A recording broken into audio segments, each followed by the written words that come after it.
Vlog on a blog. Tomorrow's news today. Get to the truth.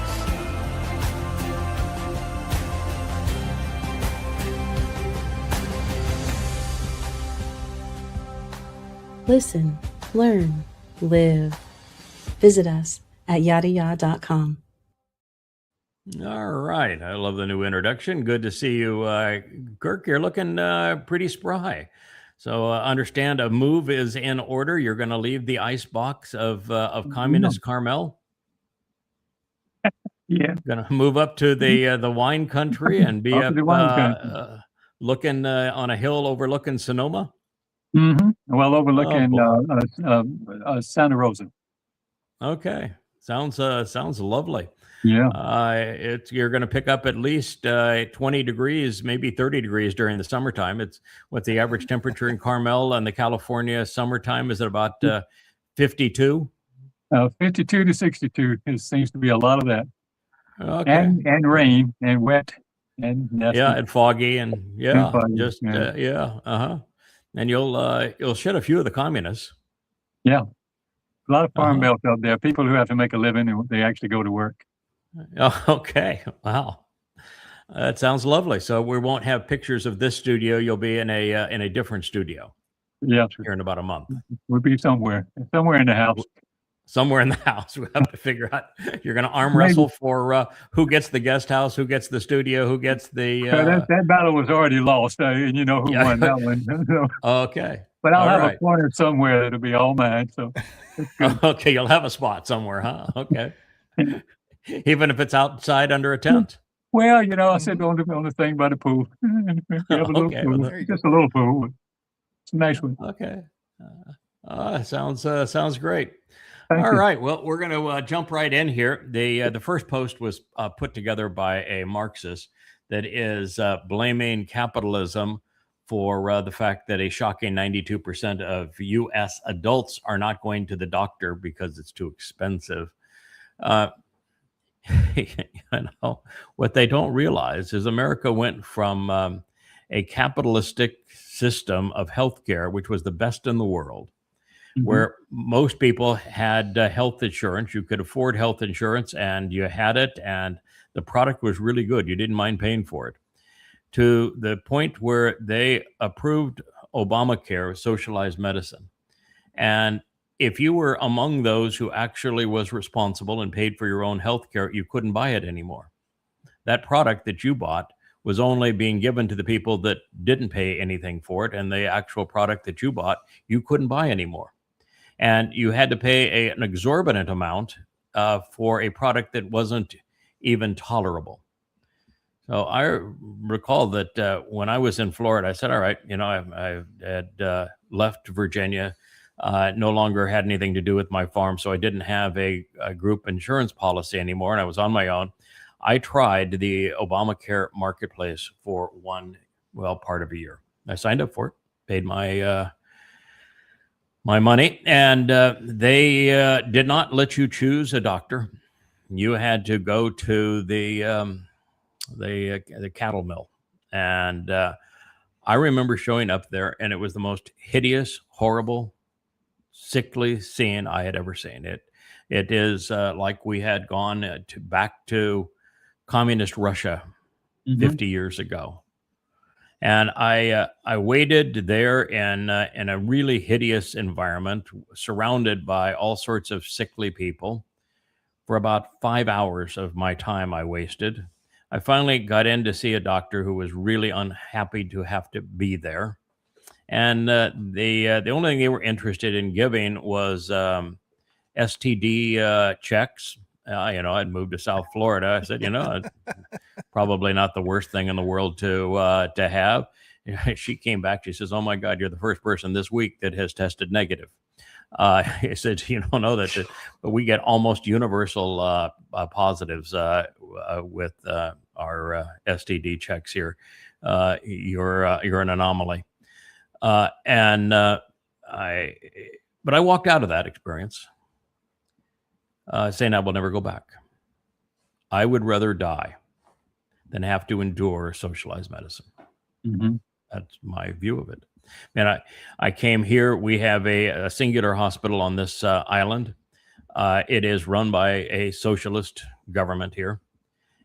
It is, even though they have built two very expensive hospitals, neither of which are operable because of somebody stealing money and nincompoops building them. The last one, they forgot to put oxygen in the walls. So it's in a double wide trailer where the emergency room was, where you'd have to go. And I was in real agony. I didn't know for sure what it was, but later I found I was passing a kidney stone. And you've had several. You know that hurts. Horrible. Yeah, you think you're going to die. I mean, it really hurts. Hey, you want and, to? Yeah, you want to die. Yeah, you do. You want to die. Shotgun. So I walked in knowing that if it wasn't a burst appendix or hung testicle, or there's 3 or 4 things that kind of pain in that area could be, and 3 of the 4, if you don't get immediate medical treatment, you are going to die. The other one, you're going to wish you died, but Yeah. after a number of hours, it will pass. And so I walked in not knowing which one it was, and I surveyed the situation. I looked at Leah, who walked in there with me, and I said, I'd rather die. We're out of here. And that's my view of what has happened to healthcare in the United States. I have not been to a doctor in a very, very long time. And it isn't because of capitalism, it's because of socialism. They've ruined, completely destroyed the healthcare delivery system in America that was the best in the world to it being the worst in the world. And I'm not going to say it was efficient. It wasn't efficient because of the fact that the United States Congress is run by lawyers, and lawyers love lawsuits. And we made healthcare and drugs expensive because of malpractice and and no tort reform to minimize the amount that could be charged, and then juries comprised of undereducated, irrational Americans that, decided on all sorts of ridiculous amounts to burden companies, and so they couldn't deliver a decent product. But that's what's happened with American healthcare, and I can assure you that I'm not the anomaly. Now, you have been a major consumer of American healthcare here recently, Kirk. You had an ailment that, as I said when you first told me about it, I said, the good news here is that the overwhelming preponderance of men are going to die with that, but almost no men die of it. Nevertheless, you decided that you would take the advice of all of the specialists who said, you need to go and be treated by us. That was a lot of fun, wasn't it? Well, it wasn't a lot of fun. The decision to do it was I had a large tumor right on the edge of it, and they said when that goes through, you're dead, or you're rapidly fading away.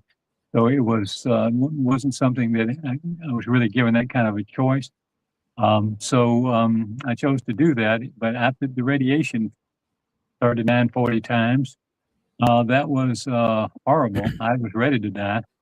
Seriously, I just said, I can't take it anymore. I'm glad it's finally over. And then they put me on the medication stuff after that, and that was really horrible. And after finally, I just said, screw enough. this. Screw this. It's not worth it. They did get my numbers down, so I was happy to hear David in New Zealand. He's getting lower numbers too, and that's always helpful. No, that's good. We're all trying to get to Shabur, so that's you're all trying to make it to Shabur. Yeah, we want to go together. We want to go together. Be on the ride. Yeah. Yeah. Okay. Well, it's a horrible thing. And you look at chemotherapy and radiation and that sort of thing. It's a really horrible way to treat a disease. And the fact is, when you talk about cancer, there's only like 900 versions of cancer, and the variations of cancer are almost completely unrelated. The only common denominator is a rapid and overhyped development of cells in a certain region. But just to say cancer is like saying, I have a boo-boo.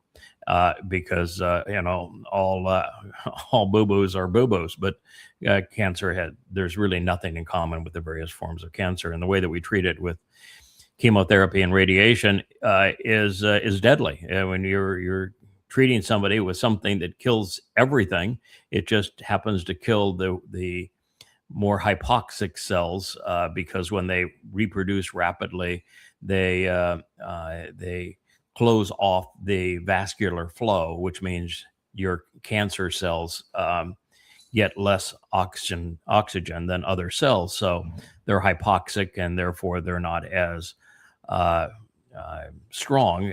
So they can't defend themselves against the chemotherapy and the radiation as well as a normal cell. So it does damage to everyone. It just kills the weaker cells. But the problem, of course, is if you have one that survives, then you have a bigger problem than you started with. Yeah, because if 1% survives, it's a much bigger place to go and grow. Yeah, now it's a much bigger problem, because now you have that 1% will spool back up, and it's already the 1% that's immune to radiation and chemotherapy. So, and whatever the other drug treatments are. So it's a bit barbaric in the way that we treat that disease. Very much. Yeah, no fun. Anyway, that's my view, is that Mr. Marxist here is blaming capitalism on the thing that actually built the healthcare system, and he wants to exonerate socialism, which is the thing that destroyed it.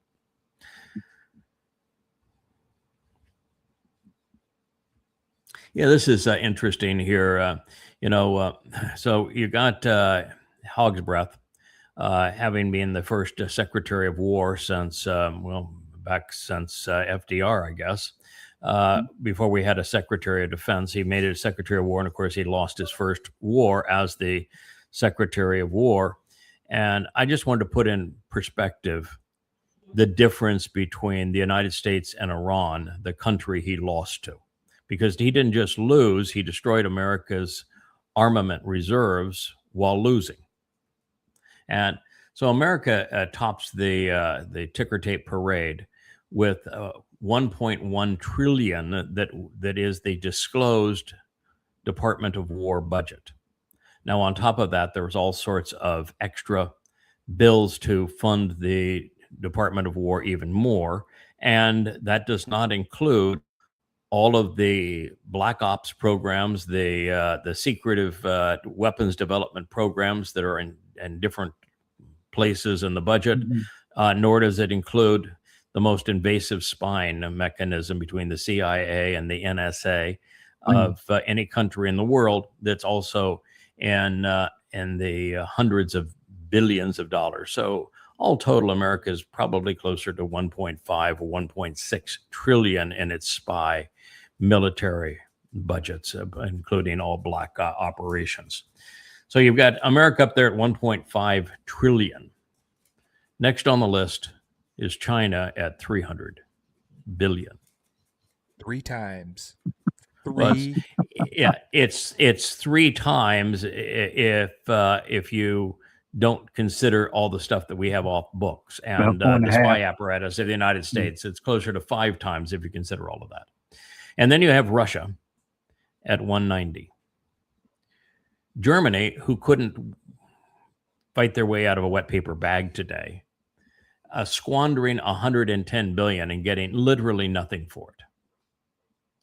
India at 90 billion, and India's entire defense budget is strictly to stave off the terrorists of Pakistan. That's the only reason that they have to have a defense budget. I've had to put on the glasses because it kind of got blurred behind you there. I don't know what has happened. Then you have the UK, and I don't think that the UK has one viable ship anymore. It used to have the most powerful navy in the world, and I don't think they have a single functional military ship now. I think the Royal Navy is just completely a bucket of rust. Well, they couldn't beat Argentina either. No, they if they were to fight the Falkland War now, they would get clobbered by Argentina. So they get nothing. I mean, literally nothing for their 88 billion. But I thought it was interesting to see Saudi Arabia. Saudi Arabia is one of the victims of Iran and this war. And Saudi Arabia has not fired back a viable shot. They have a defense budget of 85 billion. It's either number 2 to number 5 as a percentage of GDP in the world, depending on who you look at. And at $85 billion, they couldn't find a single person to work any of those weapons. Not a single defensive shot. Let me tell you a quick story. When my father was, he was last years he was always running giant construction companies. That's why we got to travel all over the place. And his final years, one of his friends said, "Come over here and build this, supervise this building of the airport in Taif in Saudi Arabia." So he did that for about 2 years, and then he retired to Australia. He was a fighter pilot in World War II, and he said, we train them, and he was at Northrop. We train them, we give them these jets, we teach them how to do everything, and then they get up there and they start looking out the window and get scared, and then they just stick them in the ground. And he says, we sell them another plane, but they ain't got a hope in hell of building an Air Force that competes with anything. I mean, they just freak out. They're complete waste of weapons. Yeah. So they're no threat no matter what you give them.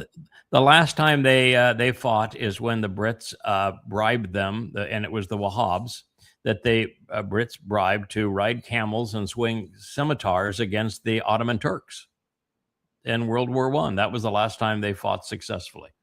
No, Saudi Arabia, 85 billion.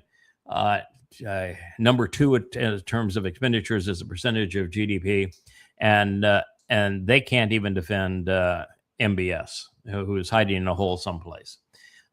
Next, you have, excuse me 1 second.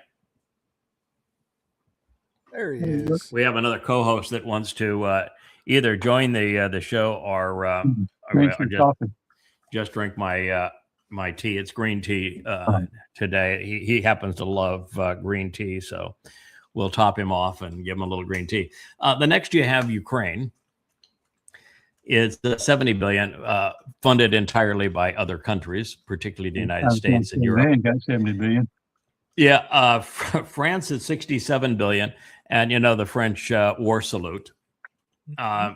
So the French are going to be. Oh yeah, see the camera, back. Oh boy, these smart cameras. You give them a gesture, and they're all of a sudden they think, boy, you want the close up. No, thank you. I know that one. I know that move. Yeah. Yep. Yeah. Japan at 60 billion. Israel at 48 billion. They're tied for 11th worldwide. You listen to all these talking heads, you think that Israel has the biggest military, baddest military in the world. But they're tied for 11th with Italy that no one complains about, South Korea that no one trains about, and Poland that again isn't known for their military prowess. How long did it take Germany to go through Poland? A day and a half, and a whole lot of gas to get there. Yeah, maybe a day and a half. Yeah, one fill-up of gas. Thank you very much for your 48 billion. Spain at 40 billion. Spain's last military effort was the Inquisition. The Canada that wants to talk a good game at 37 billion. Australia down there, down under, next to the land of Oz, 35 billion for who knows what, but they spend it. Turkey, that is considered the great threat now, and as the great protector of Saudi Arabia, spends 30 billion. The Netherlands, the country that claims to be they're the big peace advocates, they're the ones that condemn everybody of war crimes. Well, they come in at 19 at 29 billion. Algeria is a place that I don't think one person in 100 could even point to on a map. If I told you to point out, please tell me where Algeria is. I I know, but I don't think most people even know where Algeria is. And Algeria hasn't fought a war except against Christians and Jews since the Islamic Crusades. And then you've got Brazil at 24 billion. Of course, Taiwan at 18 billion. Yeah, you're gonna stave off China. If China wants to conquer you, you're gonna put your 18 billion gonna go all in against China. Yeah, that'll work out just great. But what I thought was interesting, if you could scroll up just a little bit so we get out of the hat there, Kevin. What I thought was interesting there is Pakistan. That is the other defender of Saudi Arabia. So Saudi Arabia, with its massive defense budget into the 90 billion range and doesn't have a single person that can operate any of its weapons, has bribed Pakistan to the tune of $5 billion to defend it. But Pakistan's entire military expenditure is 12 billion. Wow. You know, and 11 of the 12 is jihadists screaming Allahu Akbar. Vietnam is at 11 billion. Vietnam's more formidable, I think, than Pakistan in terms of a military. Kuwait. Now, Kuwait, which is nothing now but cannon fodder twice over. They were cannon fodder for Saddam Hussein. They're cannon fodder again for Iran at 8 billion. And mighty Iran, the country that a hog's breath here just lost a war to, at all in about 1.5 trillion defense and spy budget. 1.5 trillion against 7 billion. Well, I'll tell you what, the Iranians are getting a lot of mileage out of 7 billion. Bang for their buck. Absolutely. Boy. And you know, if you look at Iran too, they aren't in the top 30 in terms of a percentage of GDP spent on their military defenses. They just outthought the numbskulls of the Trump administration. Mm-hmm. Yeah, we have and they have a $300 billion payday coming too. What are they going to do with that? Yeah. Can you imagine having a $7 billion annual defense budget, bringing in a $300 billion payday? That's a nice return. That's a hell of an army. There's the art of the deal ROI. right there. There is the ROI for sure. So nice job, Hog's Breath. You may want to go back to weekend news anchoring on the Trump Tush Talker Network. Yeah, didn't just lose the war. There's more at issue here than this. But I mean, accelerated Iran to the hegemon of the region. Mm-hmm. I mean, gave Iran everything it wanted as far as being able to control the strait, control its neighbors, Saudi Arabia, Kuwait, Iraq had already had, of course, you know, and then openly diminish United States position to the world. The emperor has no clothes, folks. Right, destroy the petrodollar, destroy America's military, destroy America's credibility.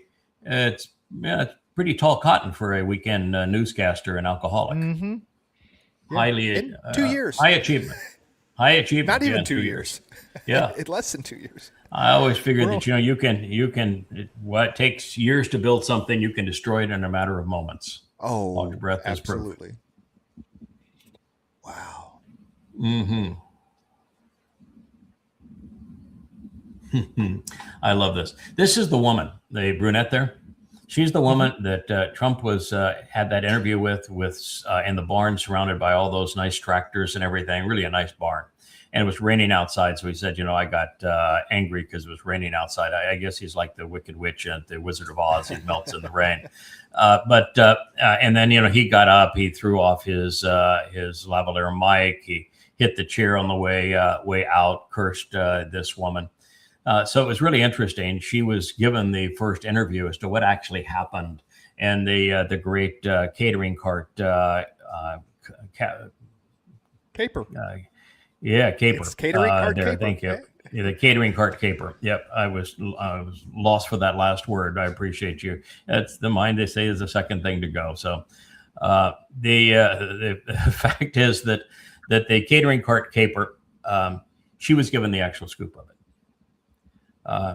And what is just astonishing here is that, first of all, they had 2 Air Force Ones on the ground in Ankara, Turkey. 2. And they had already decided they weren't going to fly the one that was the $400 billion or $400 million gift of the Qataris out, because it cost something in the range of 5, 6, 7 times that amount to retrofit to make it an Air Force One, but it doesn't pass muster, so they don't want to fly it. So they brought in a second. So it's probably the only place ever that there were 2 747s serviceable as Air Force One in the same place. Trump got on the old one, flew in the new one, got on in the old one.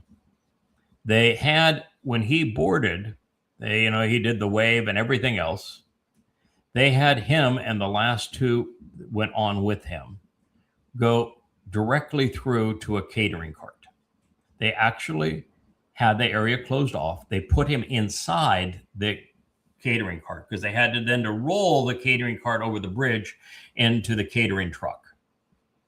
So he actually had to sit into that catering cart. And they had 2 people go with him.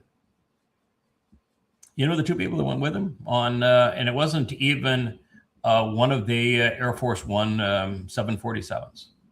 Ava Braun, Little Miss X Graphics, the one that creates all these graphics of like Trump standing between Patton and MacArthur as a great general. Yeah, she, the nanny. The nanny for the old fart. That and his butler. The guy, that was that lied to Congress, lied to the FBI on the stolen top secret files in Mar-a-Lago. His personal butler. So his nanny and his butler were the only 2 that Trump tried to spare, and they wished him out. Well, they decided they would play the rest of the U.S. press corps and all of the other White House staffers. Secretary of Treasury was there, for example. Secretary of State Rubio was there. All of them with a threat that was credible enough that they were going to whisk the dumpster away and fly him out in another airplane because they thought that this airplane was going to be shot down. They went ahead and allowed the press corps and the White House staff and cabinet members to stay on that airplane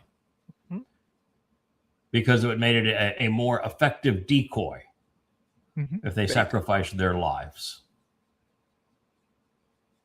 This is the scum we're dealing with here. Yeah, the most important people in your life. I mean, if I'm running for my life, if I need to get away and running from, I'm going to take my nanny and my butler for sure. Those are the most 2 important people in my life for survival, right? Yeah, the nanny and the butler, yes, because the nanny does all of his. It's actually the nanny and the locker room attendant at Trump's golf courses that collectively do the Trump Truth social posts. So he had to have, she's the graphic artist and he's the wordsmith.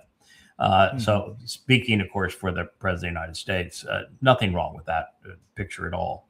And and his valet, his butler. So the guy who cleans the spikes on his golf shoes. The guy that cleans the spikes on his golf shoes and the guy that cleans his toilet. Those are the, and they're, by the way, the only 2 that spend any time around him in the evening because Melania is never to be found around the White House. So it's just the 2 of them that are, the 3 of them together are a love triangle. That's who we traveled out with. It is just, I mean, you cannot write it. No, you couldn't make this up. You could not make this up. That you can have, I have led people most of my my life, been responsible for people most of my my life, and been captain of large vessels, airline transport pilot, captain of airplanes, and been founding CEOs of public companies. And when you accept responsibility like that, the people that are serving with you, who are working with you, are your priority. the old adage, the captain goes down with the ship. Well, that's really not the idea. The idea is get everybody off, and then you're the last one that gets off and safe. Yes. But it's get the airplane down so that everybody can walk away, you included. But you don't grab the parachute and jump out and tell everybody else in the airplane, enjoy the crash. Right. This is what he did. Is a sign that he does not have the character to be in a position of leadership, even if he were running a burger stand. Because if there were a burger stand and there were a fire in that burger stand, he would jump out and then close the door on everybody else that was in there. He's that kind of guy. That's your MAGA. Got to be a South Park episode coming up. Oh man, is there going to be a South Park episode of the great food cart caper, catering cart caper, to keep it in the proper alliteration. Cater cart caper. That's not easy to say. No, it's not. And the worst part is that they're okay with it. I mean, the cabinet, they're okay with it. Oh, no, I don't think they are. I don't think they are. No, I mean, there is also, by the way, it appears too that Hog's Breath was in the non-decoy airplane. No, Rubio knows that he was sacrificed. Right, but I mean, he's not walking away from his job. He's okay. No, with because it. The reason he won't walk away from his job is he thinks there's a 1% chance that Trump is not going to continue to be president through the next election cycle, and that he would beat Eyeliner Boy for the nomination. So Rubio is in it for one thing and one thing only: that everything Rubio does, because Rubio is not used as Secretary of State. He is not used as a national security advisor. So he's there for one reason and one reason only, and that is because they don't want to have a lame duck perception. So he and Eyeliner Boy are the two that are vying for the opportunity to run for POTUS 48. That's why they're there. Yeah. That's why he's practicing being president of Venezuela. That's why he's practicing. Yeah, he is. He's currently president of Venezuela, and he wants to be president of Cuba. Mm-hmm. Yeah, and he could be president of Greenland too, so he could have 3 presidential stars while Hog's Breath is president of Iran. Why not? Trump's president. Trump's prime minister of Israel. Hmm. They've all got lots of cards in the game. This is bizarre. It is really, really bizarre. Satan has got to be embarrassed. Yeah, I would think. All right. Well, this is interesting. It's a shame that Americans are so, and Europeans are so easy to fool, that they're all PO'd at Putin and Russia for invading Ukraine, and they are completely ignorant of the deal that the U.S.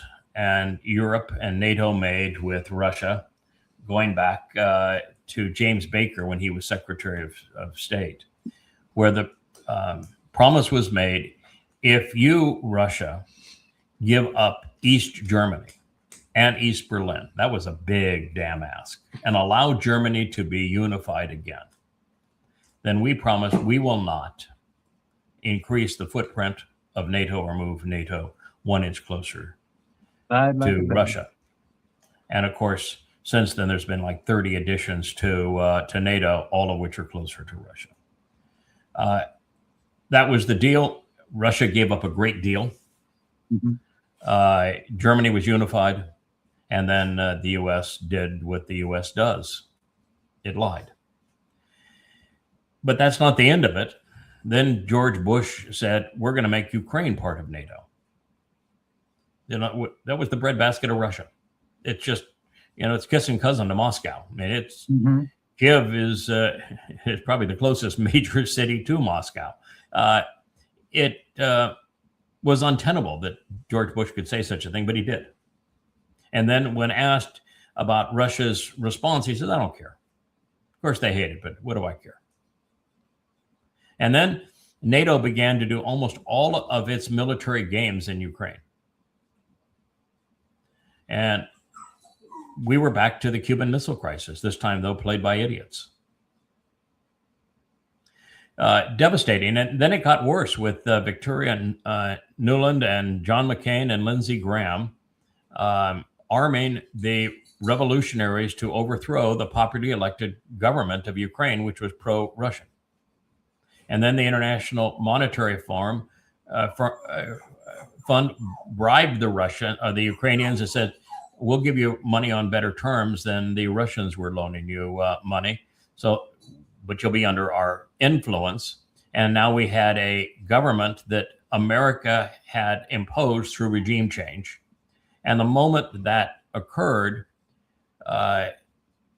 the CIA and NATO began to give weapons to the most Nazified factions of Ukraine to go and bludgeon ethnic Russians in the Eastern Oblasts. And they did. This is a scene from that. And they were murdering ethnic Russians. Yes. Anybody that spoke Russian, they would kill. And then John McCain and Lindsey Graham are on videotape speaking to these same goons and telling them that we'll up the ante. We're going to give you enough weapons, not just to go off to the Eastern ethnic Russians in Ukraine, but against Russia itself. You're going to go kill some Ruskies. And we'll arm you, and your war will be our war. We'll give you whatever weapons you need to go over and conquer Russia. And they're on video. I've played it a bunch of times, telling the Ukrainians long before Putin responded that they can go kill some Ruskies with American weapons. We started that war. And then it was the Ukraine that bombed the Nord 2 Stream pipeline. And then we lied about it.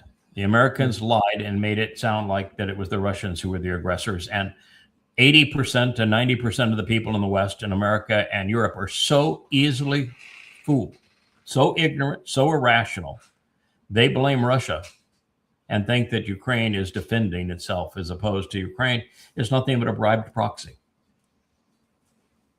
So it is a genuinely astonishing situation that there is this much ignorance about a war that has killed 2 million people and is fundamentally changing the face of the world and has us on the precipice of World War III.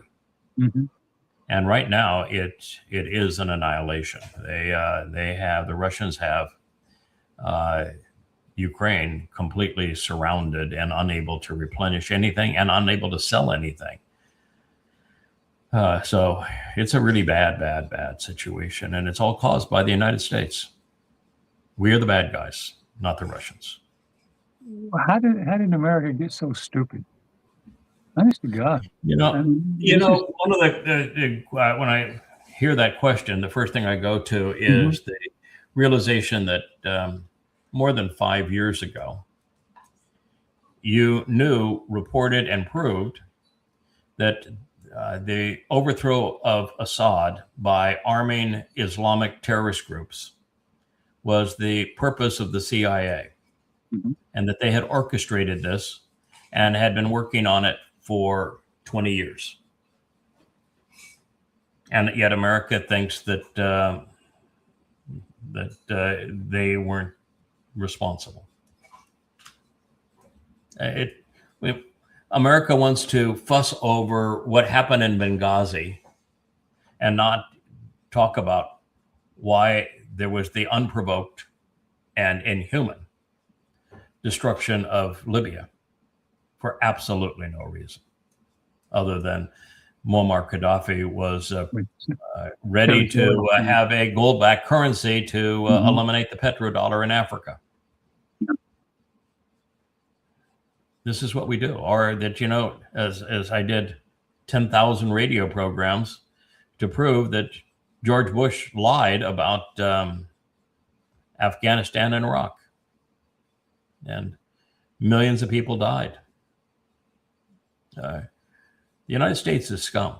I mean, that's just the bottom line. The United States is absolutely scum. Nothing it says is true. And it's the most murderous regime on the planet. You want terrorists? Look at Washington, D.C. Yeah, they have no problem.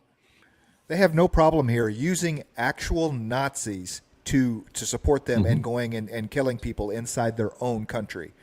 You know, Correct. I mean, that's exactly what this is. That's what These happened guys in with the Ukraine. yellow. But they used the Islamic State. They created, the U.S. government created the Islamic State and then deployed the Islamic State to go oust Assad. The United States created Al-Qaeda to go bludgeon Russians. Yeah. There is no morality in the CIA or the Department of Defense or the White House. None. It doesn't matter who's president. Always the same.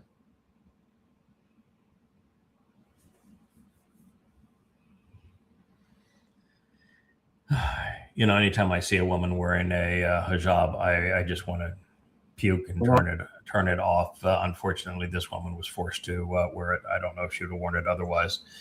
But she is one of hundreds of millions of Muslim women who have been murdered because they were raped. In the Qur'an, if a woman accuses a man of any kind of malfeasance, if she cannot get 4 men to testify on her behalf, then her admittance that she had been raped or beaten or abused or robbed is now viewed as a confession. And she is to be whipped to death or otherwise killed. So if you are raped as a Muslim woman,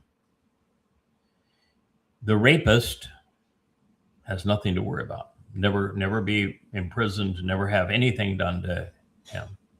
But the woman who was raped, she will be murdered. It's actually worse than that, and that sounds pretty bad. And by the way, a man can rape a 3-year-old girl, a 5-year-old girl. He can be a pedophile. He can rape his own daughter, be incestuous. He can commit acts of murder, any of these things. The reason it's worse than this is because Muhammad did these things. So it's Sharia law authorizes men to abuse women in this way and children.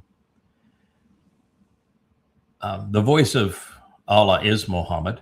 And so Allah authorized Muhammad's behavior as a man who was incestuous, a pedophile, and a rapist, as well as a mass murdering terrorist and slave trader. And therefore, all of these activities are not only legal in Islam, they are considered exemplary because Muhammad did them and Allah endorsed them. Now it gets worse because had it not been for the abuse of women and giving men the divine sanction to rape women, Islam wouldn't exist. The motivation for jihad was that you get to rape the women of your victims and you get to enslave their children. And if you're killed in the process, the reward for you is an unending stream of perpetual virgins and a brothel in the sky. It's the motivation for the most deadly and destructive religion in human history. And yet Marxists promote this religion. That's how stunningly stupid the world has become.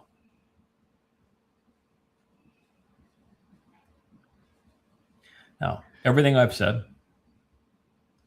I have verified 1,000 times over. Go to yahowah.com, go to the bottom of the book page, and you'll find the 5 volumes, each 825 pages in length, documenting everything I have said, proving it beyond any doubt, absolute, irrefutable documentation that Islam is a death cult, and that it is misogynist, and it was founded by a pedophile who was a rapist. Yeah, I don't know that we can expect anything from what's Allah's main gig. I mean, he's hanging women by meat hooks down in hell because they're not appreciative of their husbands, right? That's their crime, because they don't appreciate their husbands enough. According to Muhammad. And what this does is it's simple population control, because I mean, what these systems try to do is break up and one group from another, right? And this is the best one, because it automatically separates between male and female. You know, where this population group is going to have control over this other, so they're automatically divided. Yeah. Well, so does Christianity, and so does Judaism. Sure. Religions, so does Hinduism. Religions do that. That's why God said, "I regret having created humans." I don't really blame him. Yeah, I don't blame him. We're obnoxious. Humans are obnoxious the way they treat people, particularly the way they treat women. All right, what do we got? Yeah, I see this post all the time. I obey God. I believe God. Huge difference. Yes, Alexander Duncan. Yeah, well, I know God, and so I do neither. I don't believe in God. I know him, and therefore I do not obey him. I listen to him. There you go. That's the difference between knowing and believing, between being free and being controlled, being useful and being useless. Free will or slavery? Which is your being choice? in a religion or being in a relationship. So, Duncan, you can dunk it where the sun don't shine.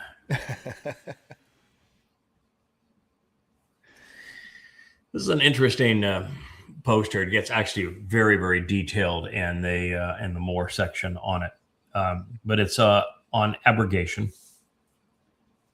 Abrogation is 2106 in the Qur'an, and it says in essence that when Allah is always plural, they got that from the rabbis. When we come up with an idea that's better than the edict that we had revealed previously, then the new one obliterates the old one, nullifies it, and the more recent one is the one that counts. Now, of course, if you're a rational person, you would immediately say, well, then you're an idiot. You've claimed that your Quran was written in its entirety perfectly before the universe was created. So there can't be a old one that we have annulled. Can't be. So you have just destroyed the entire basis of your religion, if you're thinking. Yeah. And then you have the problem of the fact that the second surah was about the 75th, 76th of the surahs revealed. In other words, 2/3 of them had already been revealed, so that 2/3 of the Quran is now nullified. Why not just throw it away? Why do you keep it? Well, they lost me at the blood clot. Oh, yeah, well, of course. Well, that was the first one. But the first one was revealed in the 96th surah. Yes, that this is a demonic spirit that was trying to kill Muhammad and frightened him to the point he wanted to commit suicide, to the point he also admitted that he was demon-possessed during the encounter, told him to read, but he was illiterate. He says, I can't read. I'm illiterate. Read! And then they said, what am I supposed to read? And then it said that that which is taught by the pen. Well, this is the problem you have here, because if the Right. pen delivered all of this, then you can't have an abrogation because, well, it was all done before any of this stuff happened, so there could not have been an abrogation. And then it says that your Lord created man from a coagulated clot of blood, which of course is Pretty good trick. true. It's not true. And that's in the second half of the 96th surah.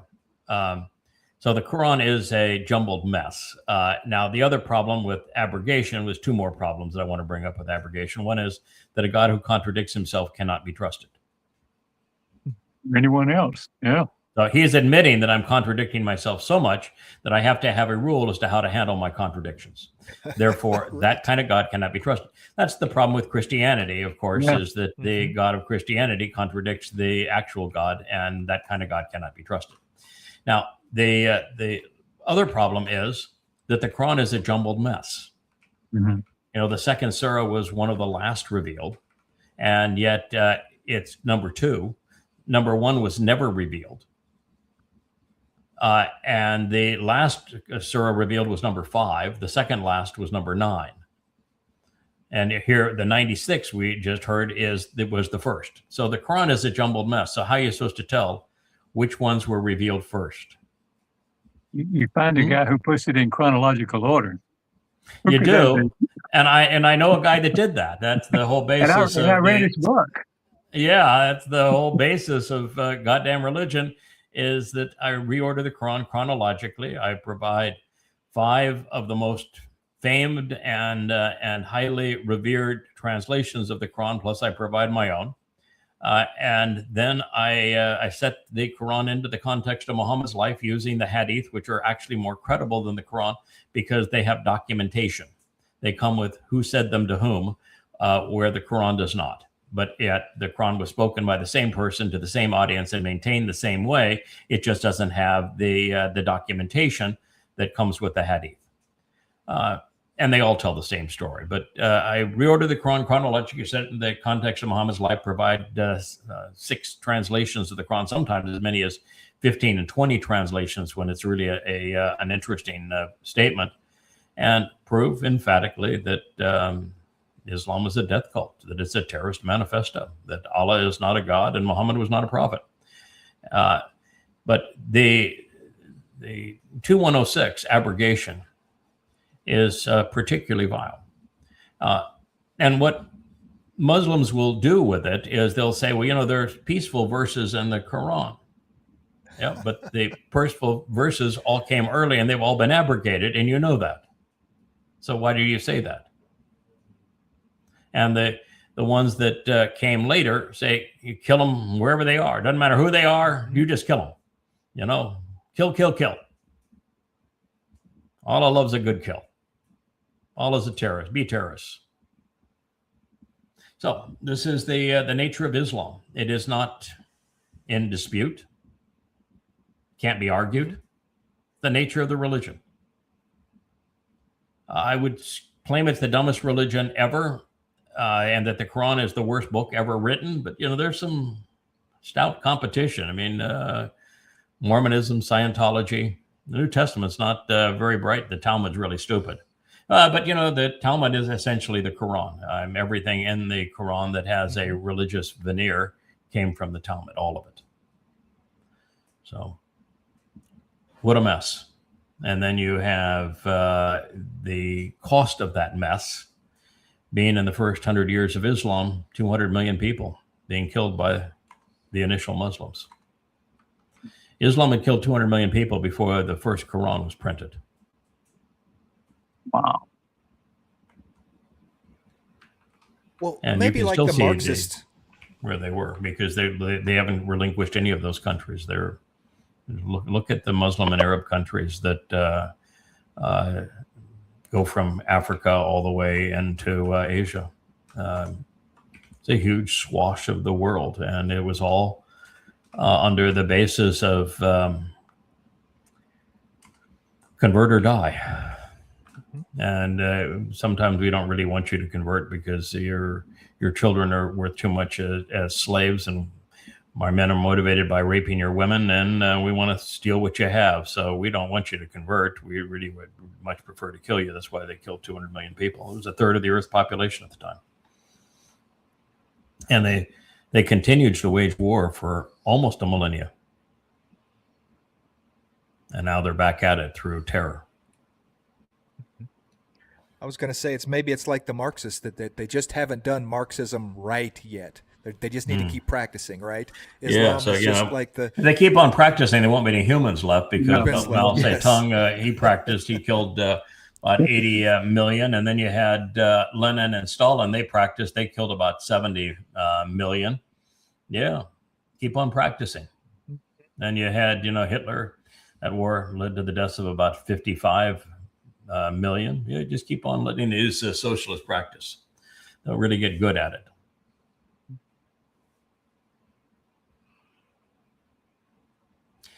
This map in the background here is what's so amazing. That map you might think is of the Qur'an, of Ukraine. These are the Nazi units in Ukraine long before Russia went in to defend the eastern oblasts. But you look at the back. Look how much of Russia they're taking. You see the border of Ukraine and how much of Russia they are intending to conquer. That's all the way up into Moscow. In Belarus. That was the plan, and they were going to use American weapons and American funding and American encouragement to go do that. Yeah. That was America's plan, and they were using scum to carry it out.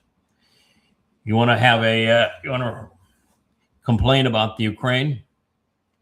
Point your finger at the White House and the Department of Defense and the CIA of America. They are responsible, and they had a helping hand from MI6 and from the heads of Europe, particularly UK. But that's what this is all about. And the country that just fries my cookies on this one is Germany and all their vitriol towards Russia. Those assholes sent in the Barbarossa posse, and it took 25 million Russians to finally throw them out after they had pillaged and raped and enslaved Russian after Russian brutally for no reason other than they thought they were better than everybody else. And for them now to go back after Russians, after Russia allowed them to reunify as a country, that's reprehensible to me. That means Germans, you learn nothing. And the UK, I mean, what the UK thinking about it? If the Russians hadn't beat the Germans and hadn't and had Hitler not made the mistake of attacking the Germans, the UK wouldn't exist anymore. No, it's true. Yeah. You should be thanking the Russians, not trying to kill them. And, the United States, they wants to claim victory in World War II, and you didn't win anything. You had a terrible strategy of waiting around in the UK, smoking cigars and drinking scotch for 2 years while Jews died in concentration camps. You didn't do squat. And then you had the dumbest move of all time. We're going to go and attack where they are the best fortified. We're going to lose a bunch of Americans. And then we're going to dilly-dally while the Russians ultimately win the war for us. Then we're going to claim victory and leave. And we'll leave Europe in worse shape than we found it otherwise, because the Soviet Union was more abusive of Europeans than was Hitler.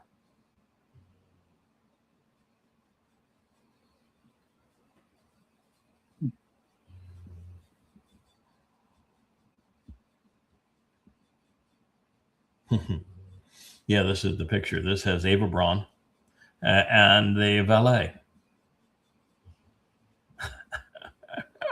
Just amazing what happened here. It just the fallout from this. There's Hog's Breath. You can play it. You don't need the, but This is it unreal. is. Holy smoke! You know who's having a bad moment? Yeah, there she is. There's Ava Braun, and that guy that you put the arm around. That's the valet.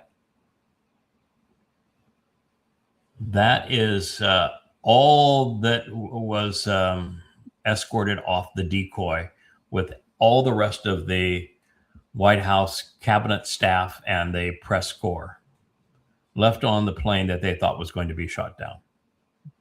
Nate, good luck, guys. His mistress and his butler. Yep. Yeah, the valet. That was Walt Nata and Miss X, Ava Braun. Boy, America, you should be so proud. Yay, MAGA.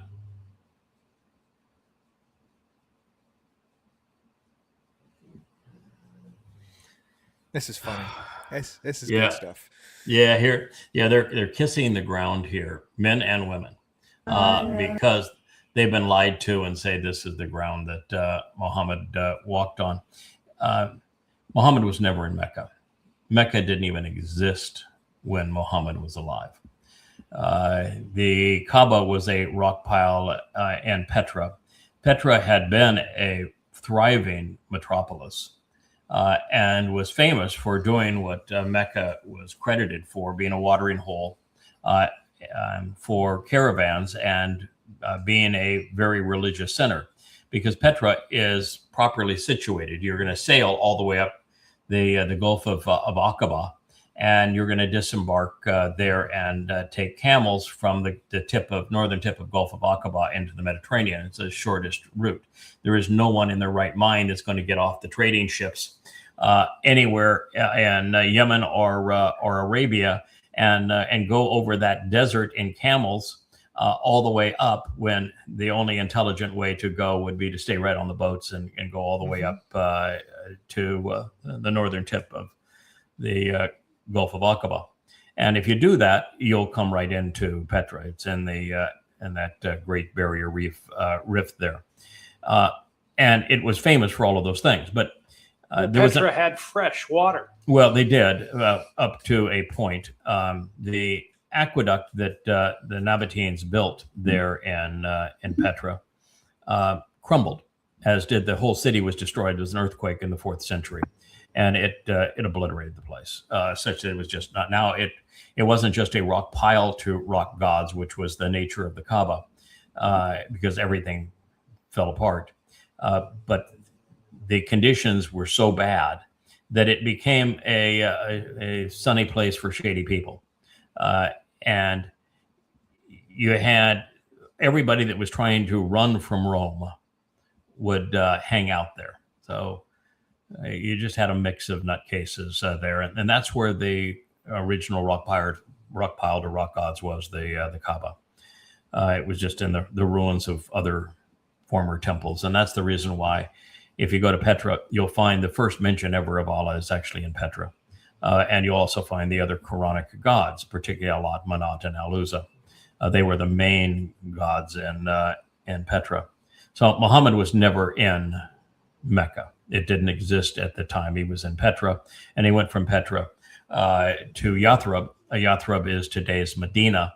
And in Yathrib, he became genocidal, and he imposed apartheid, and he was the scum of scum. But that's the two places that he was at, no others.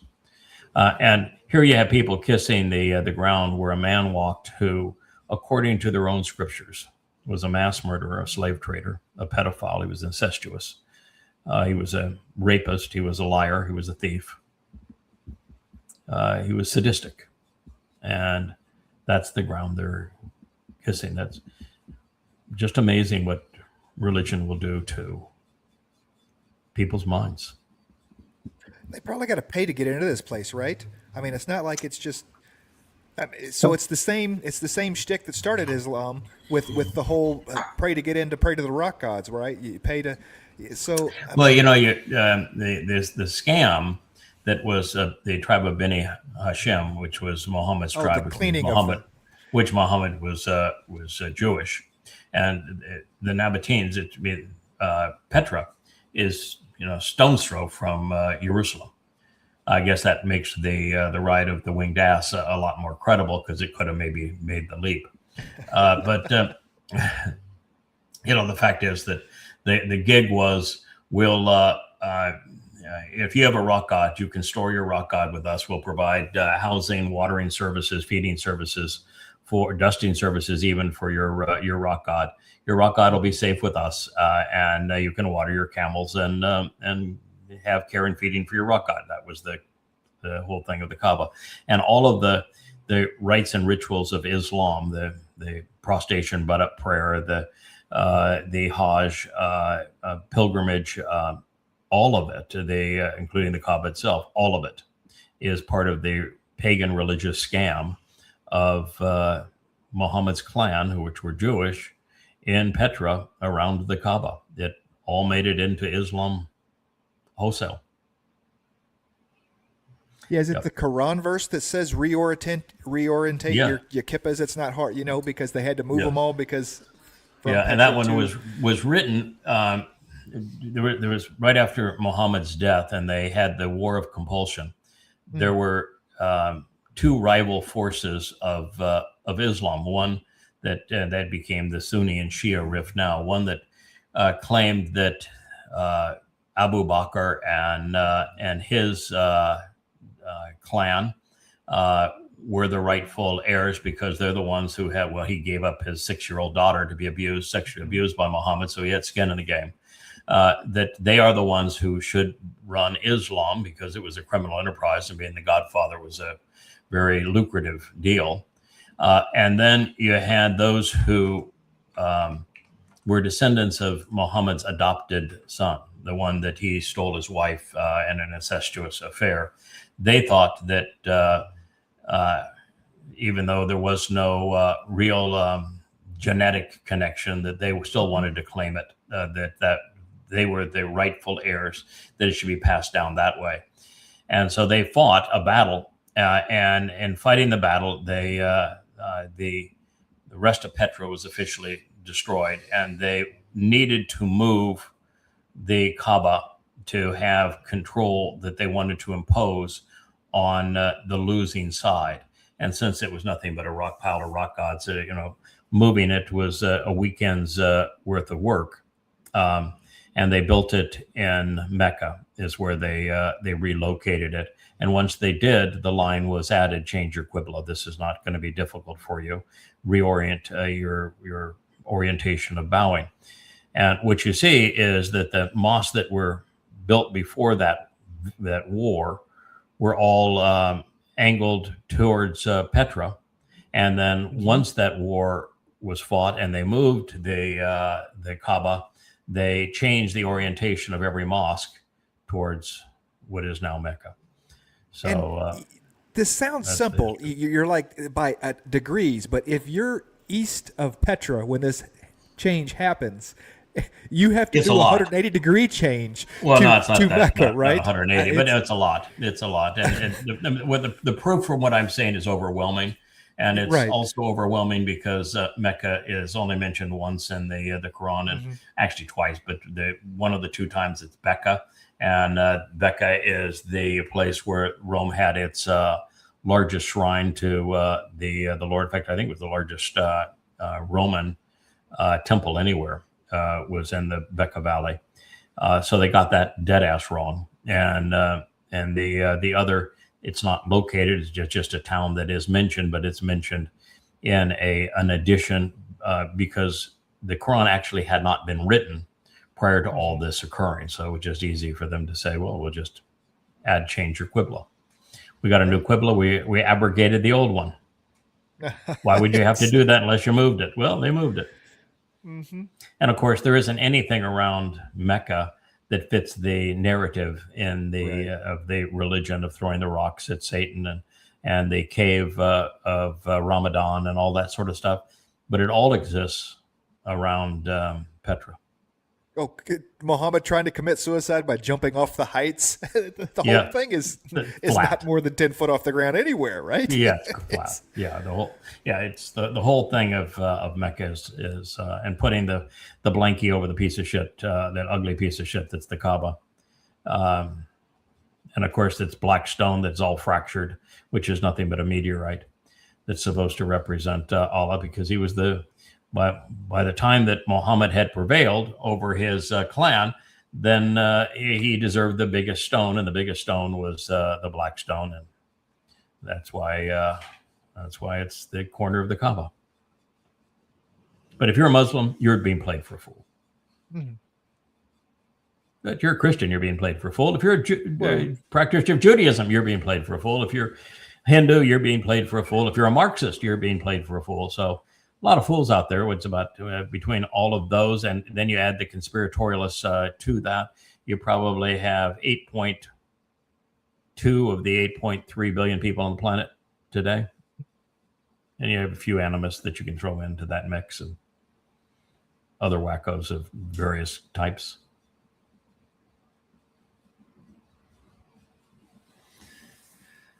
Oh, so this you're seeing all the time now. The Brookings Institute estimates that Trump's inaction is responsible for 70% of COVID deaths. Trump's deaths, 783,044. This is such bullshit. Good God, I don't think there's anybody on this planet that can think.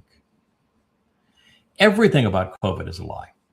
Everything about COVID is a lie. Its inception, it was obviously manufactured in the Wuhan Virology Institute. Yeah.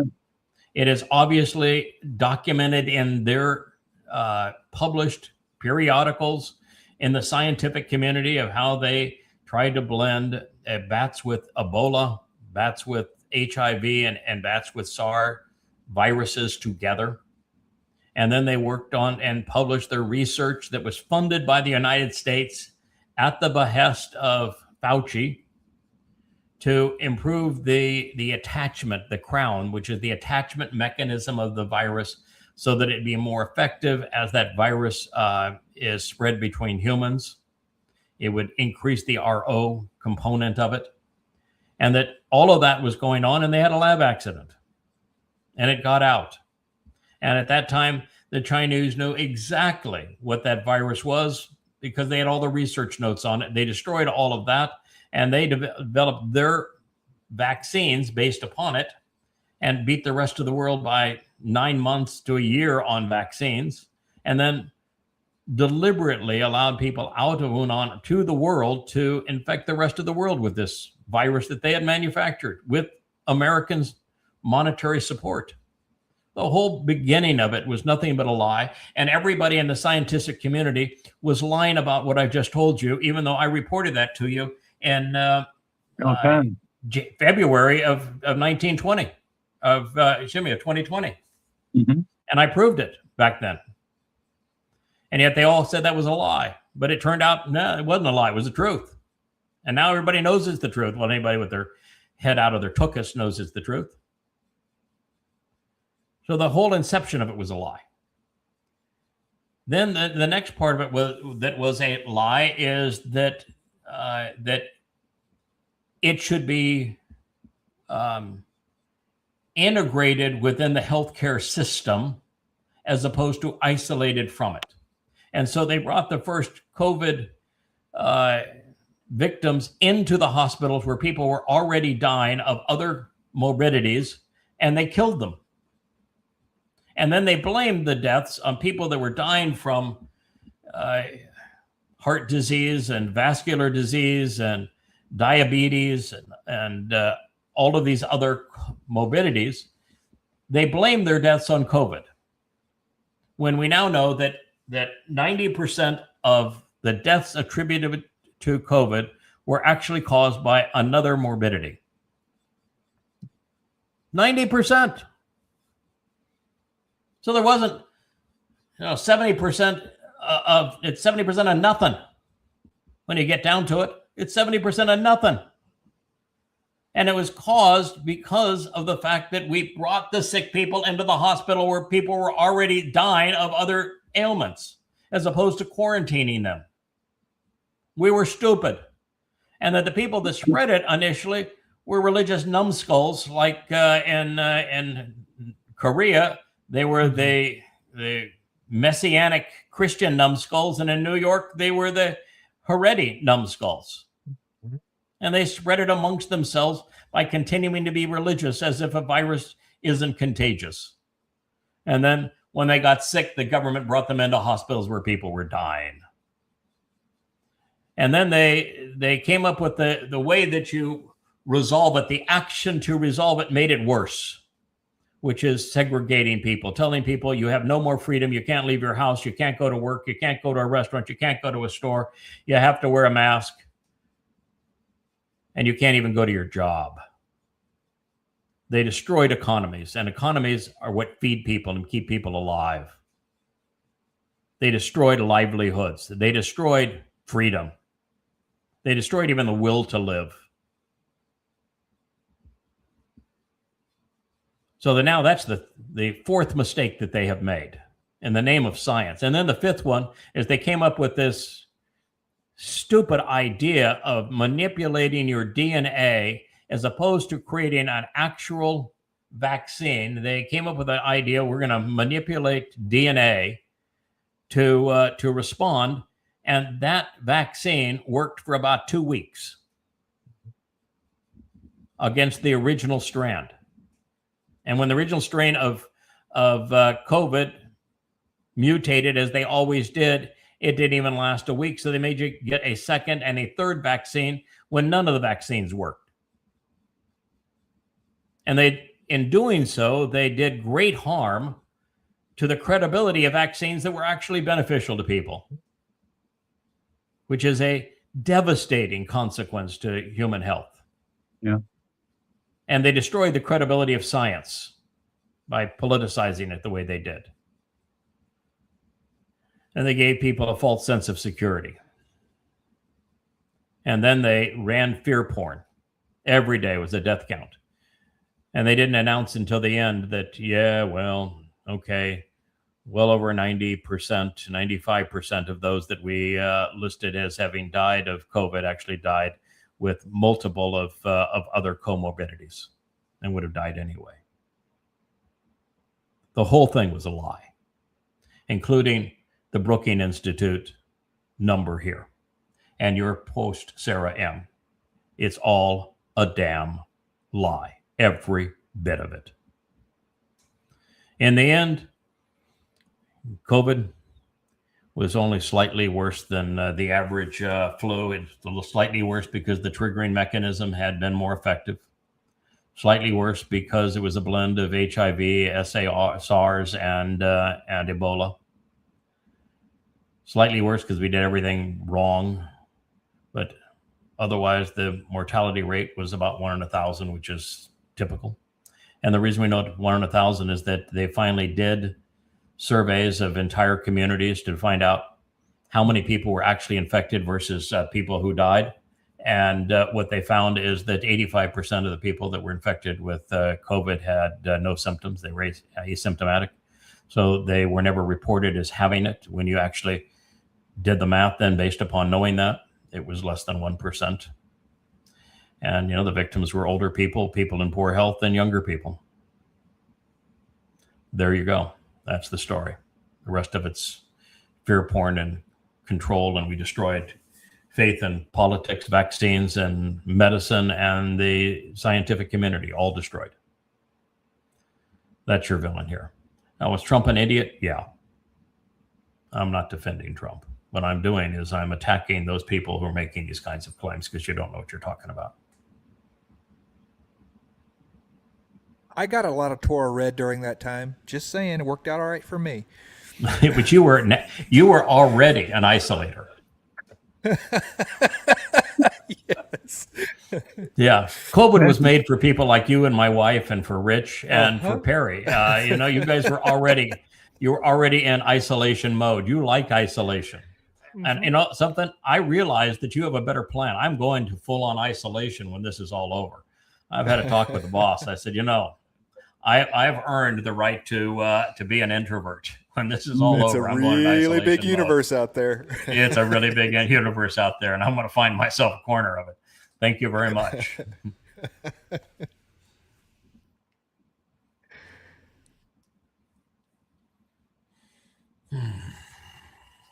Yeah. This is a sober assessment of missile development and drone development by a senior officer in the IRGC. He's not bragging. What he's just saying is true. Because Iran prepared for what it taunted and played Israel and the United States into doing. I mean, Iran played Israel into demolishing Gaza because they knew that what would happen to Israel in doing so. They actually played Israel into attacking Iran not once but twice. It was in Iran's interest. Look what happened. I mean, they played it perfectly. But so what Iran did is that if they had anything that was important to Iran's survival, they replicated it and they buried it. So you want to bomb Iran, you're going to bomb buildings that once housed things that don't house anything anymore. Everything is replicated and buried. So you can say, well, we destroyed Iran's nuclear capability by attacking 2 sites. Well, there's 40 sites that we know of, and that 40 probably covers 1/4 of the total number of sites. Oh, Pickaxe Mountain is the meme now. Something we've never even heard of before. And there's like, oh, we got to go get Pickaxe Mountain. Yeah. Jokers. Why? Well, what's the purpose? The centrifuges necessary to refine uranium to a fissile purity of 235. This little library I'm in, you could put 2 sets of them here, and you could run them with a standard car motor. And you could make all the uranium you needed for nuclear bombs. And Iran is self-sufficient. They make their own centrifuges. So they bury them all over the place. There's at least 40 locations that we know of. There's probably a total of 3, 4, 5 times that number. And I can assure you that to the extent that Fodor was damaged, and by damaged, it would have only been damaged by a pressure wave. There was no way for the U.S. penetrators to have gone through that much granite and then reinforced concrete to have blown up Fordo or Nance or any of the others.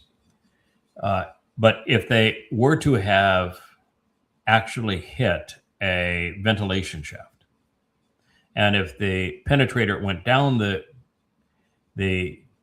ventilation shaft to a point that the ventilation shaft opens into one of the larger rooms. And if that larger room was not sealed off from other rooms, and if the exterior of the building was all sealed off, you could create a pressure wave which would kill anybody in there, and that would make it impossible to inhabit at the time. Might damage some stuff, but it's just a pressure wave. It's nothing else. But if you did that, then, and let's say that they had not removed the uranium-235, which was 415, 430 kilograms that people now saying there's 430 pounds. No, it's well over 1,000 pounds. Then what you would have done is you would have, right out that same ventilation shaft that you went down, you would have spewed out uranium-235. You'd have killed a bunch of people.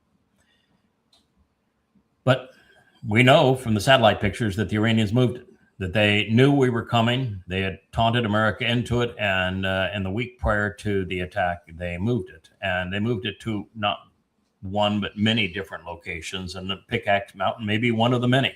But they moved it. And so you cannot take out their nuclear ambition from the air. And you can't take it out from the ground because they have too many people.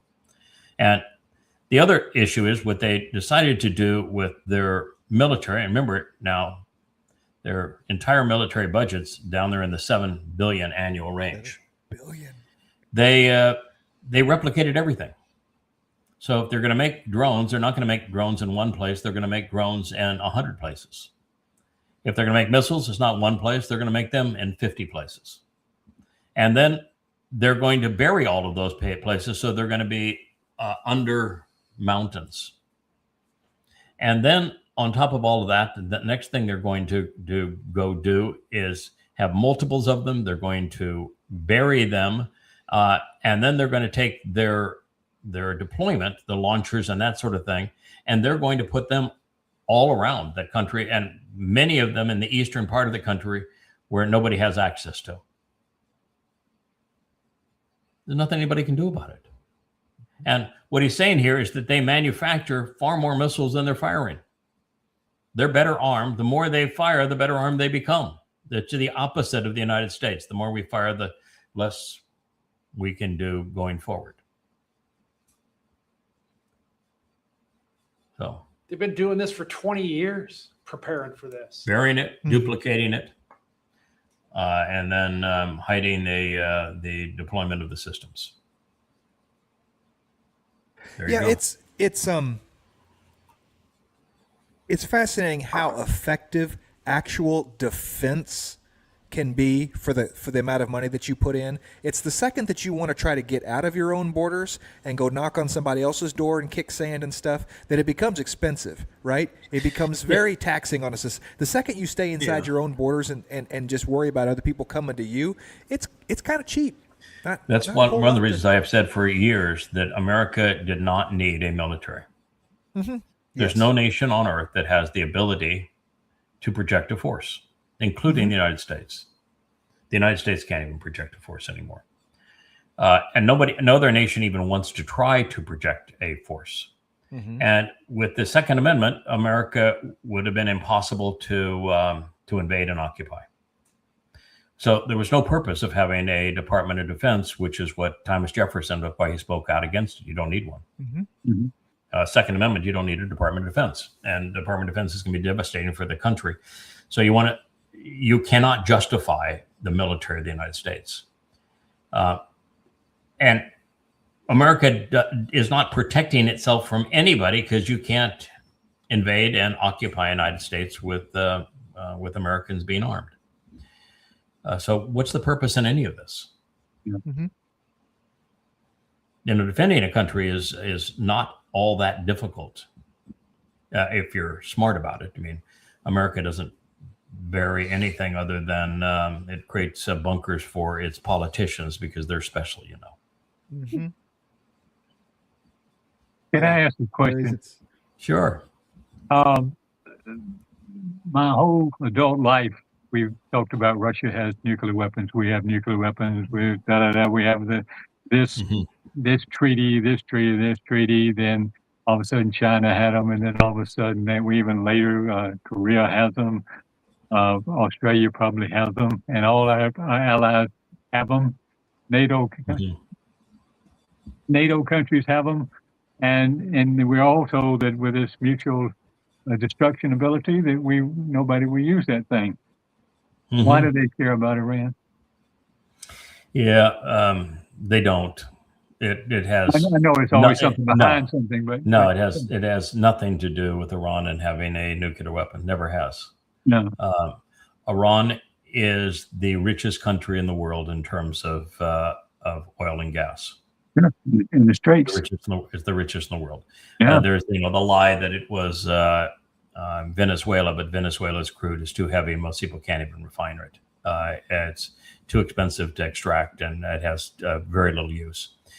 Iran's the best source in the world of light crude, and it's a huge source of uranium and many other rare earths. So it's the same thing as Russia. The reason that the Ukraine war, the proxy war, is because America's oligarchs wanted to control the wealth of Russia, and they want to control the wealth of Iran. That's why those two countries in particular were picked. It had nothing to do with Iran having a nuclear bomb. Nothing. and Americans die and the world starves, also that the oligarchs can have their scheme. And yet not a single one of them was smart enough to say, yeah, maybe this is a bad idea. What if things don't work out the way we think they're going to? Oh, that's not our sons. They're going to die anyway. So, and we'll make a fortune in the war because we'll own those stocks of military stocks. So we'll make a fortune in the war. And what do we care how many people die? So it's a win-win for us, regardless of how it turns out. That's you're taking names, right? So when we get there later. Yes. Yeah. I'm having the Malak spread out around the world. Yes, and they're taking names, and we're going to have a whole lot of concurrent trials. Okay. Yeah. And rightfully so. And rightfully so. A lot of people are going to end up in hell that didn't think they were ever going to get caught. Elon is going to be among those. Oh, yeah. I would think. Trump, of course, is going to be the star attraction. Hog's breath, guaranteed reservation. I know this doesn't appeal to everyone. A lot of people are just sick of the whole abortion issue. I've taken an absolute consistent stand on it for as long as I've spoken publicly, which for my life now is about 30 years. And on that stand, what I have said is that everybody that is rational, moral, is both pro-life and pro-choice. So to be one or the other and to decide how you're going to define yourself and to govern a country based on one of the two is absurd, because every rational person in the world should be pro-life and pro-choice. I've also said that a woman does not have a right to control her body when she couldn't control her body, which got her into this mess. So if you want to claim that you have control over your body, then you should not have been irresponsible and got yourself into this mess, so that you want the government now to be your form of contraception. But the thing that's been really important to me is to convey that during the first trimester, there's no fetus that is viable outside of the woman. And therefore, while abortion is a horrible idea, both for the woman, of course, for the unborn child, it's pretty hard to say that a woman can't choose, particularly if she was raped or incest or that sort of thing, to get an abortion. And the third trimester, it's absolute unequivocal murder. That child is strictly defined based upon its location, not its viability. It's a baby, and it's viable. And to take its life is murder. The gray area is during that second trimester. And, if it were me, I wouldn't play very in that second trimester. I'd just say it's too much of a gray area for us to deal with mass murder. But we now have 10 states in the United States that are gleefully murdering children right to the moment of delivery. And there is no justification. I hear it's an OBGYN saying that he's delivered 20,500 babies and there's not a single fetal or maternal condition that requires a third trimester abortion. Not one. Delivery, yes. Abortion, no. You are demonic when you are taking the life of an innocent child. And you're even more demonic when you're celebrating it. There's something just tragic that has happened to young women today in particular, but also young men that have been indoctrinated in Marxism. You've lost your moral compass. It's disgusting.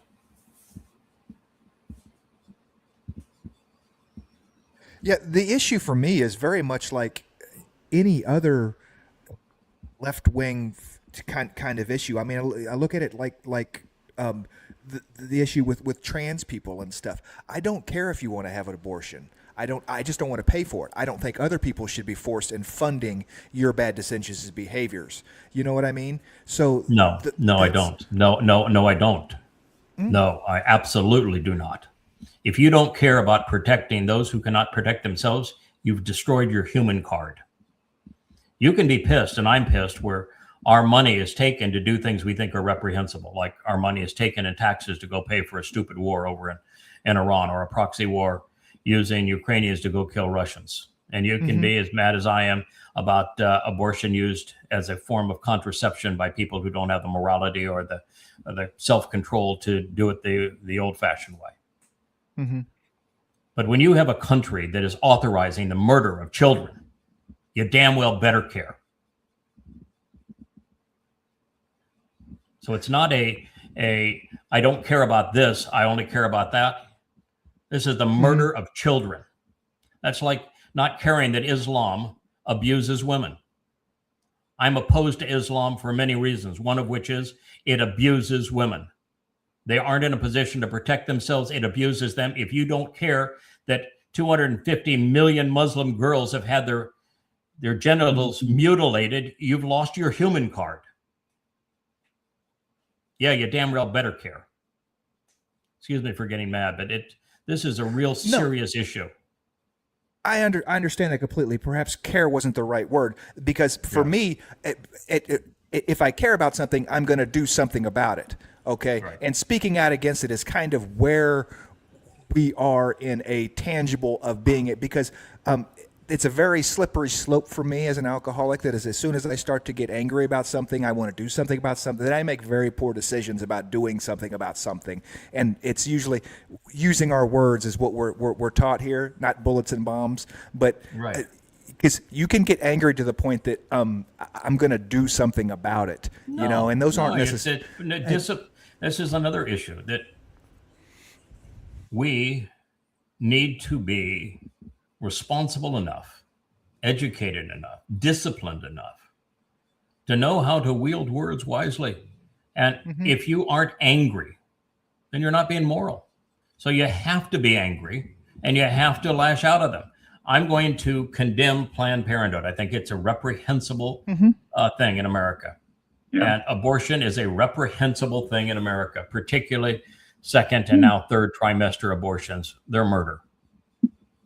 And I'm angry that we have a country that is celebrating murder. I'm angry that we have a country that is electing Marxists when Marxism has destroyed progress, economies, and freedom everywhere. I'm angry that we have a country that is electing Muslims when Islam is the most deadly and repressive, misogynist, slave-oriented religion in human history. Yes, and I not only use my words, I've written books about these things, and we do programs exposing and condemning these things. And we're going to use our words over the next 1,000 years to continue to expose and condemn these things. In the very near future, there's going to be folks that have a lot of power that are more than just words to be able to make decisions for entire populations. Remember that. You're a flaming sword. Yes. Okay. Yes. So I'm going to take them all out. I'm going to be happy to take them all out because I'm angry at them. And God is much angry at them than I am. That's why he said, I regretted creating humans. We are disgusting. And if you're not angry at them, that's wrong. God wants you to be angry at them, but it's knowing how to respond. And hate is a virtue. And to love, you have to hate, but you need to know how to hate and why to hate and when to hate and where to hate. And hating, look at Israel responded to 10:7 of 23 by hating Hamas as opposed to Islam. Yes. And doing it with bullets and bombs as opposed to words. And they made a bad situation worse.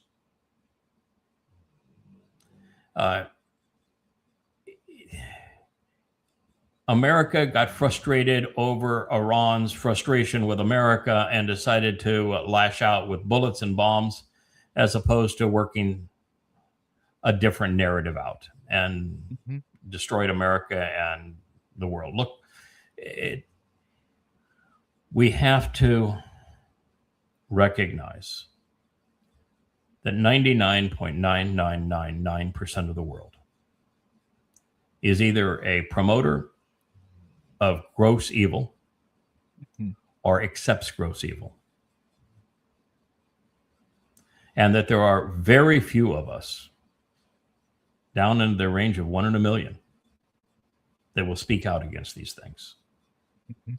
And we don't speak out of these things to change the mindset of the people that are perpetrating them. We speak out against these things to free those who are influenced by them, such that a small percentage of them recognize that this person has the wherewithal, the courage, the confidence to speak out against these things and to be angry at the murder of babies and the maltreatment of women and the lies that perpetrate wars where millions die. That somebody is speaking out against these things, and he has a lot to say about God and how you can survive. And it's our job to speak out that way for that fringe that is capable of being salvaged. We're not doing it to change the Marxists that are Democrats today. We cannot affect them. The MAGAs that are pro-Trump today, you're not going to change them. The Twistians that are anti-Semites today are never going to change them. The Muslims that are jihadists, zero chance of changing. The conspiratorialists wouldn't listen to reason if their life depended on it. But there's a fringe that are influenced by these things that can be salvaged, that can be reached. It's one of the reasons why we've had 4 or 5 people that are on the fringe that have claimed to be part of the covenant that have gone into either conspiracy or they're pro-military or they've just become belligerent. And I've just 86 them to say, no, you're blocked. Goodbye. No, we have to be consistent.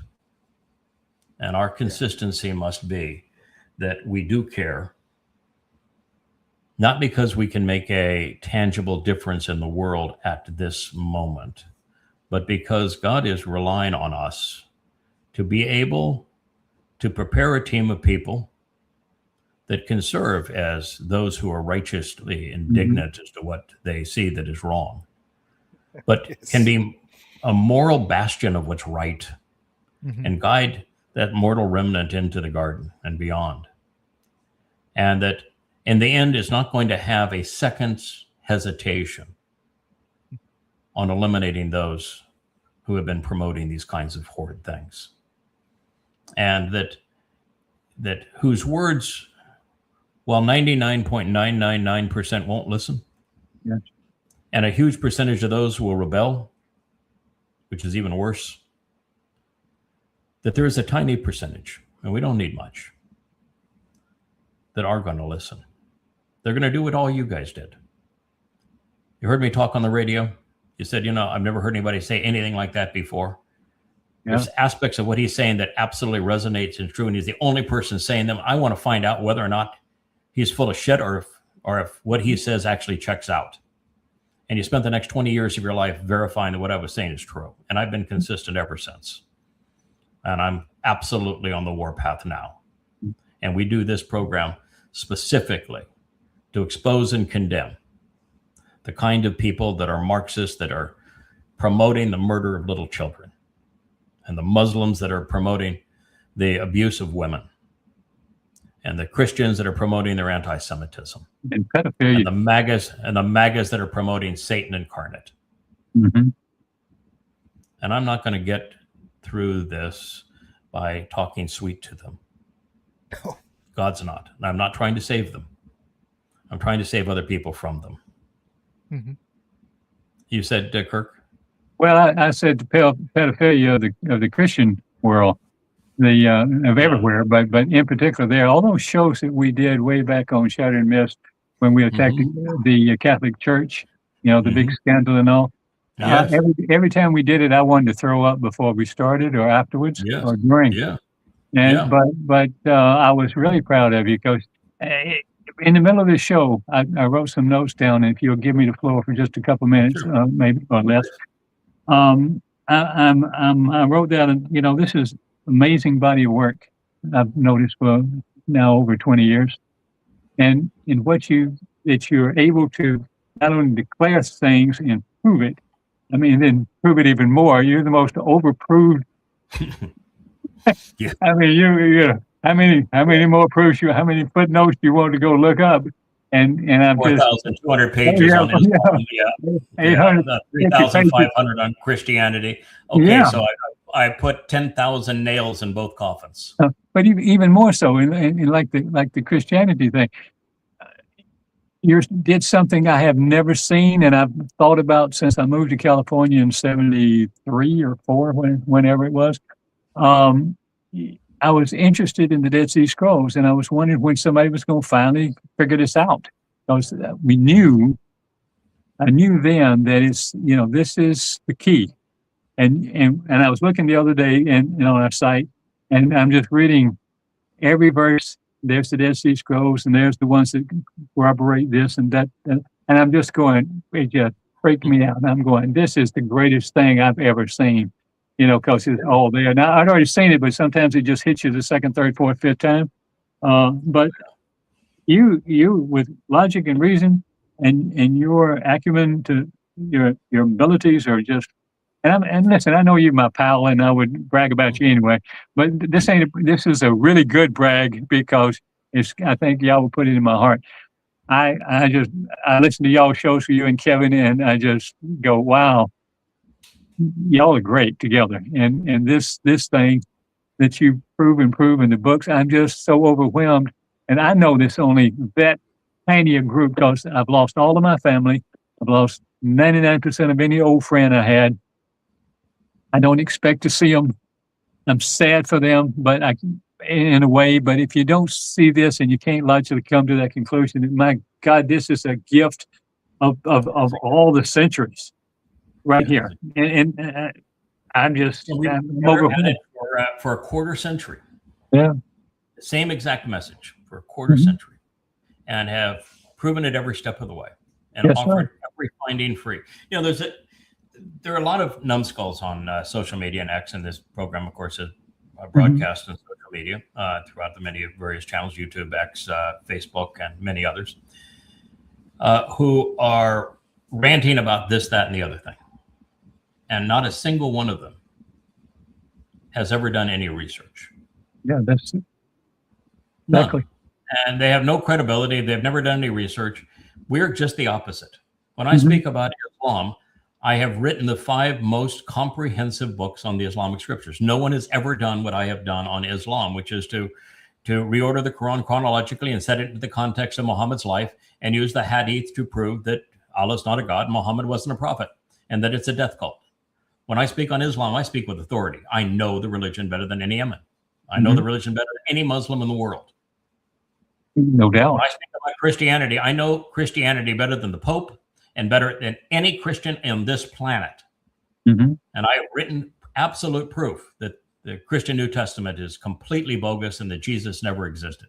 And I can proudly say that I killed Jesus. That myth, I have destroyed it. And I didn't do it for giggles. I did it because I'm trying to save God's people from the death cults that want to destroy it, and from anti-Semitism. And I've also destroyed the credibility of Judaism.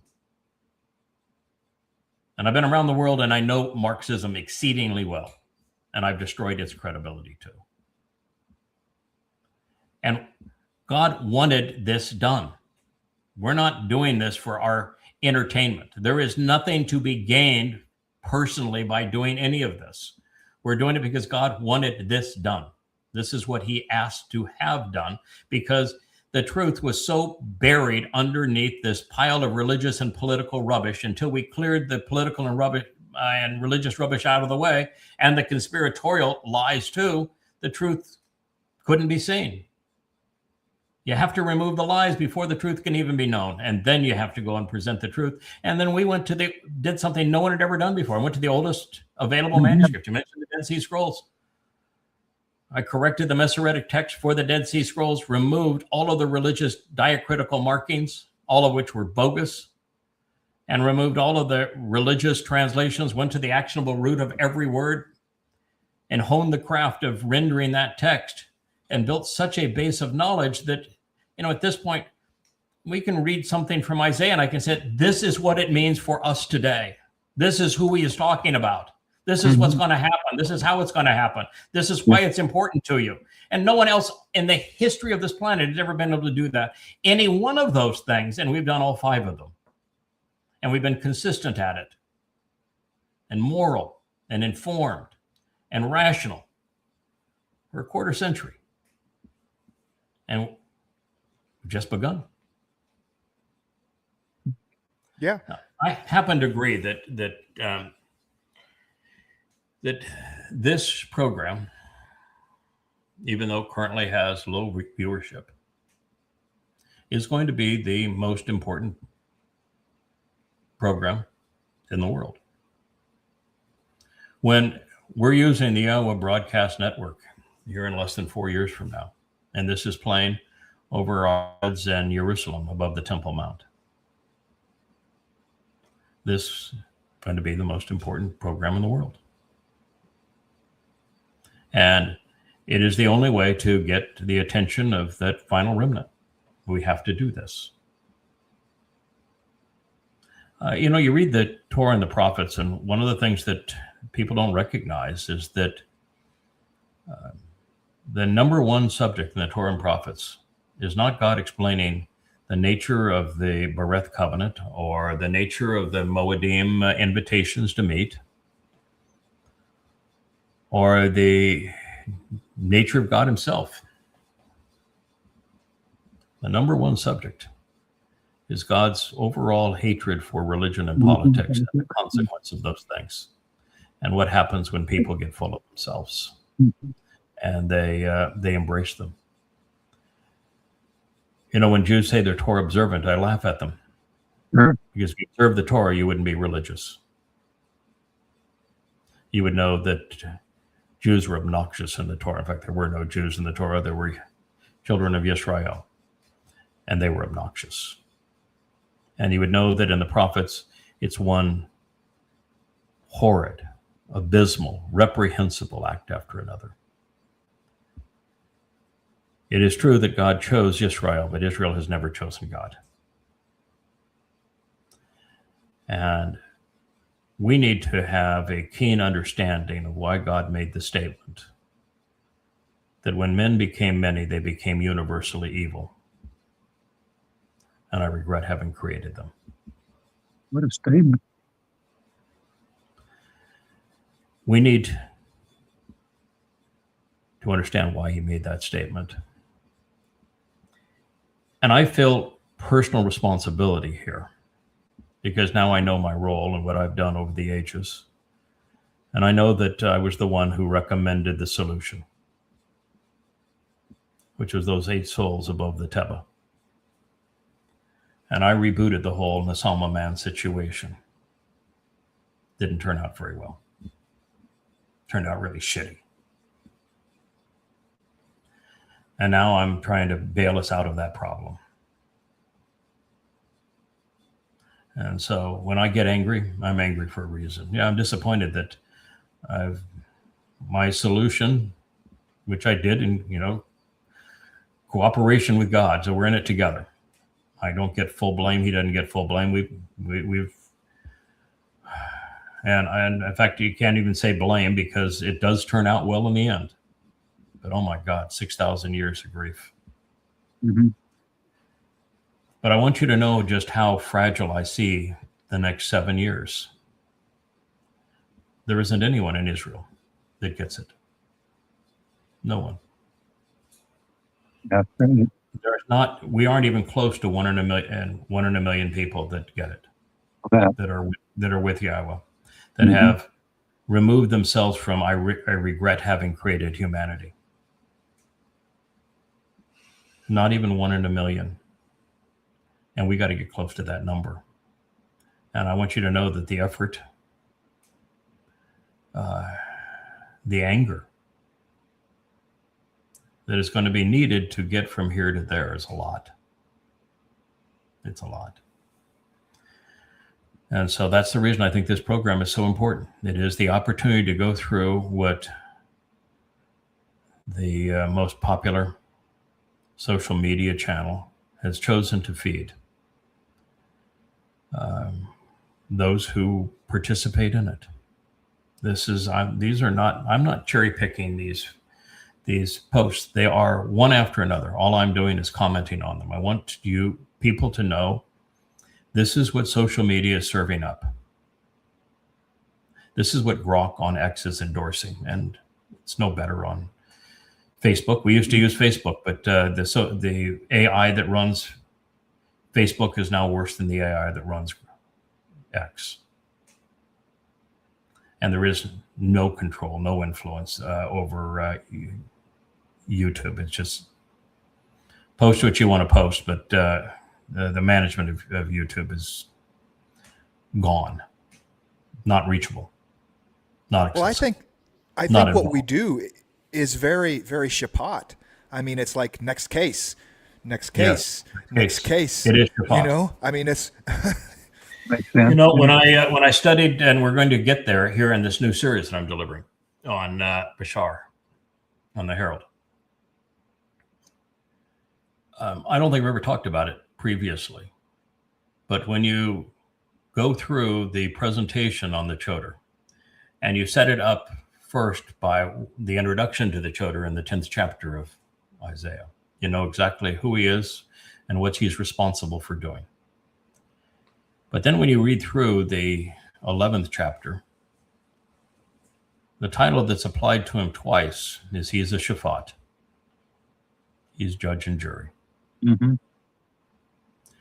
And this is not going to be a dispassionate call. One of the things that we have learned about the Hebrew language is that hey ending at the end, which is the man standing up and reaching up, when it's put at the end of the word, like Adam becomes Adamra, para becomes para. When a masculine individual is given a title that has that hey ending, then he is the blend of the best of men and women. He is rational and emotional. And God is as well. Yeah. Yahowah. Yeah, Yahowah. He is as well. And we need to be cognizant of that. To be really fully human, you can't just be cerebral. You also have to be emotional. And in this process, at this time, it's a lot of both. So then the Wah is well placed in his name, right? Because his Yes, it is. wow, I never saw Yeah, that. it is. Wow, Yeah, it cool. I mentioned something in one of these programs a couple of days ago that somebody had issue with. I said that Esau was the rightful heir, and that Jacob circumvented that. Yeah. I said that Esau was his father's choice, which should infer that the father's choice as Dode in terms of our lives, that Esau was his father's choice. It was his mother's conniving manipulation of her husband, and Jacob playing along that stole the birthright. It was theft. Esau made a mistake in marrying Canaanite women, and God was displeased with that. Jacob did worse. He abused Leah.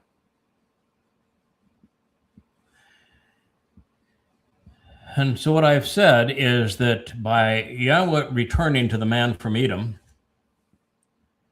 Yahweh's coming full circle. Mm-hmm. He says, I'm going to restore this relationship.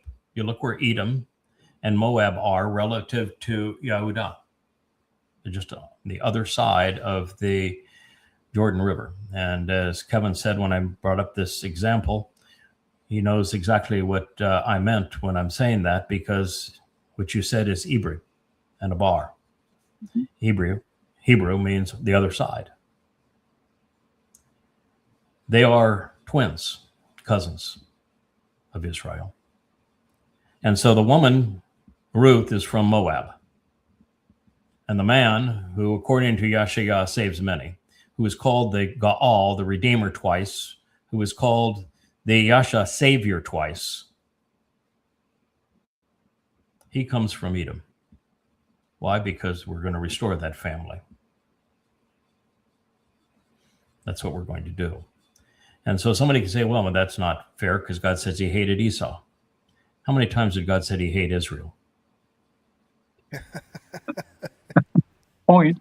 I know I don't have enough fingers and toes to count them. I know. In fact, we don't have enough fingers and toes. We counted all of us. You can't even do it with my hair. Ultimately, God's going to accept them back when they return, isn't he? Yes. What did God call Jacob? A worm. Worm. A worm. A toeba. And that worm is a really disgusting worm. That's the worm that created the color that the Romans wore. Yeah. That's the worm that is thrown into the 22nd fire when Elia orchestrated the roast of the bull to annihilate the religious and the political in Israel. It was a toba that was thrown in that.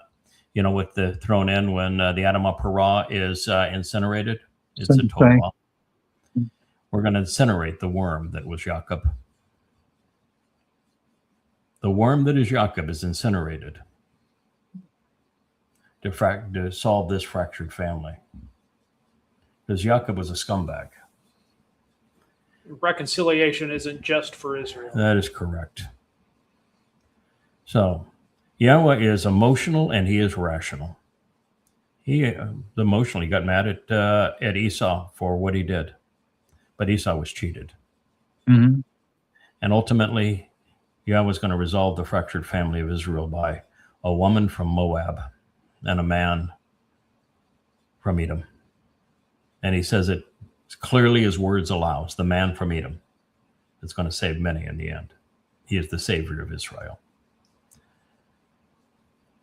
So all of that, you have to recognize that all plays into the same picture. You can't just say, well, there's one line here. I don't know how to deal with that. You've got to understand the good and the bad. And that's why you've got to take Yahowah's approach, explain why he was angry at Israel, and then explain why he can embrace Israel again at the end. I can tell you why he was mad at Esau, but I can also tell you why he called Jacob a worm.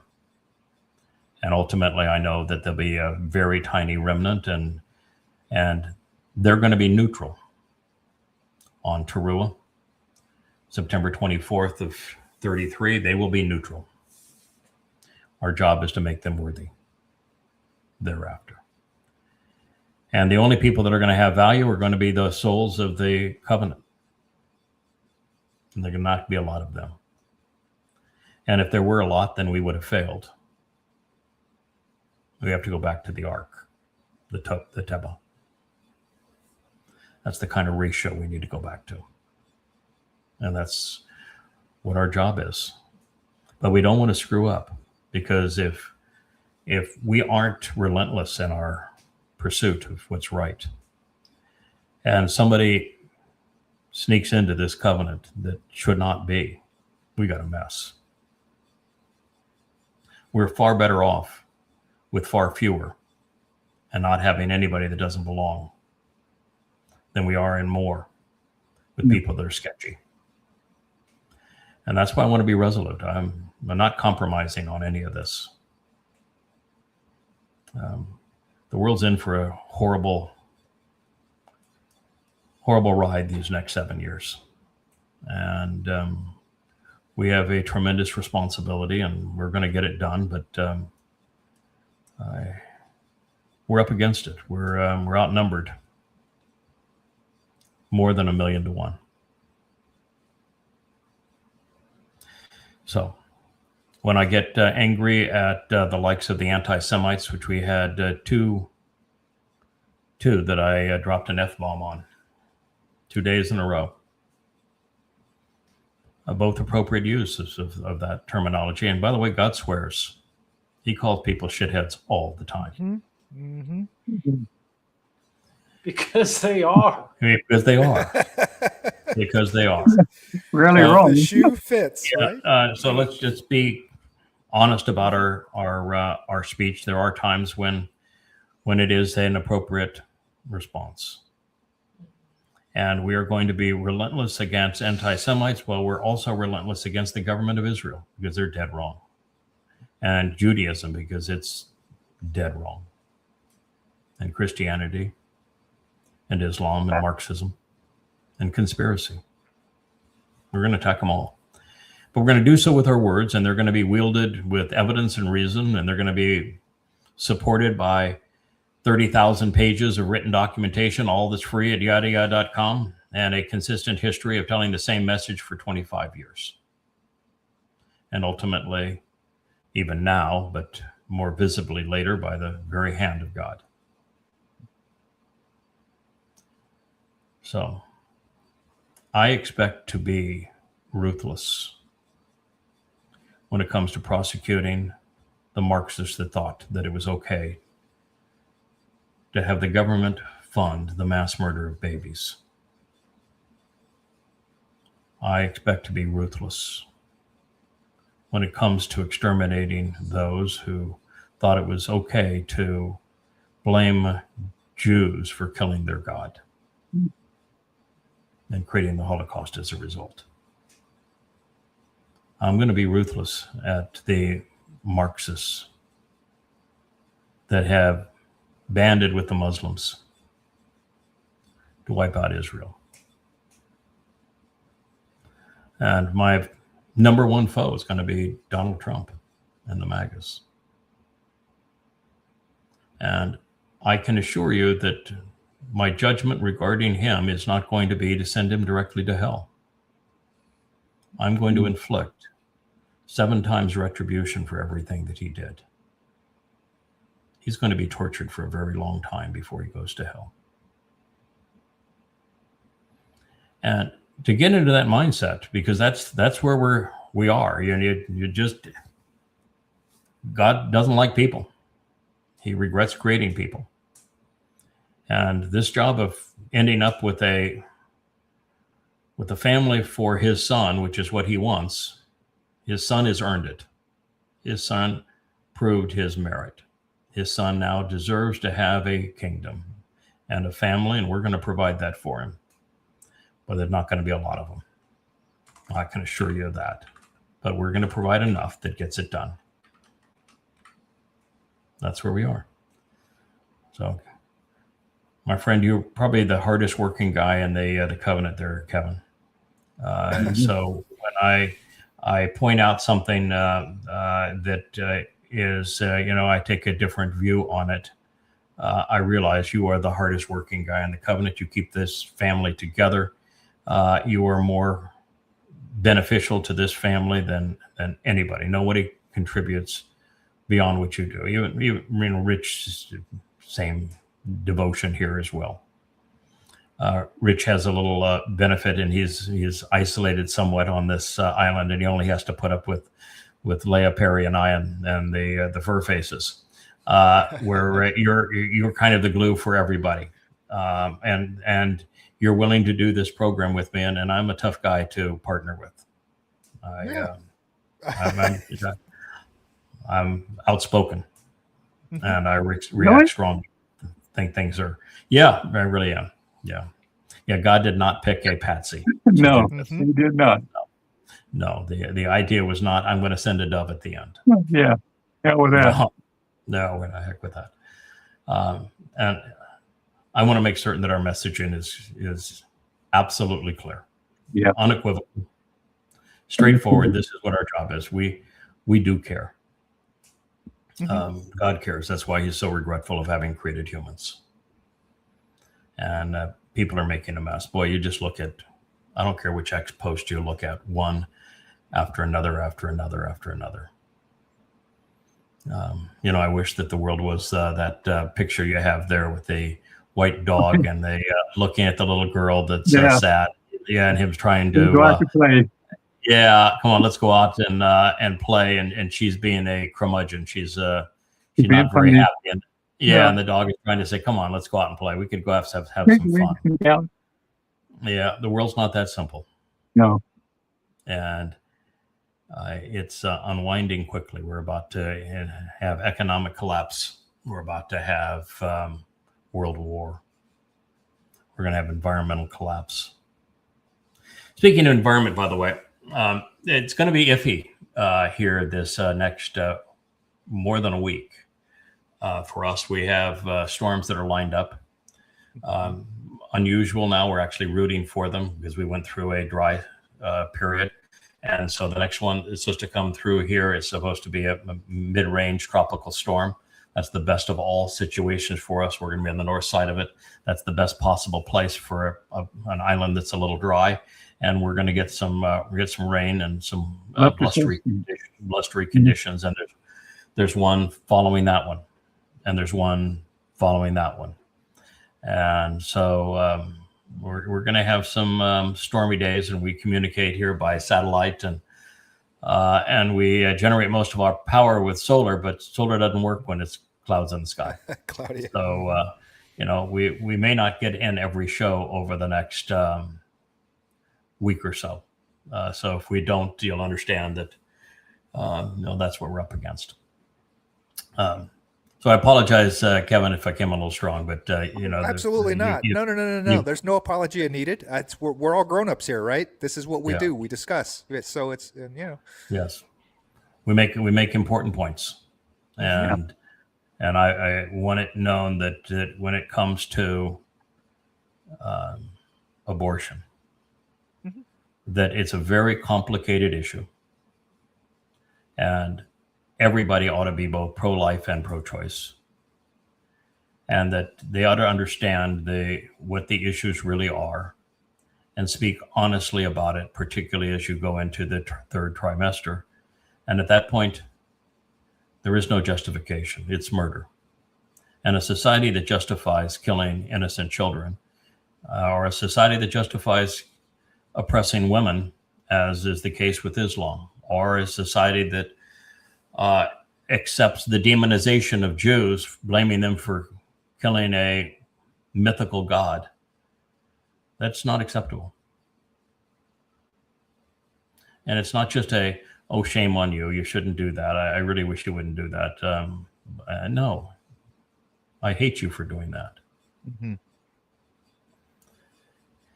And I understand that emotion can empower and debilitate. And so what you were talking about, Kevin, is the fact that you once suffered from an addiction. And with an addiction, too much emotion can trigger a bad result.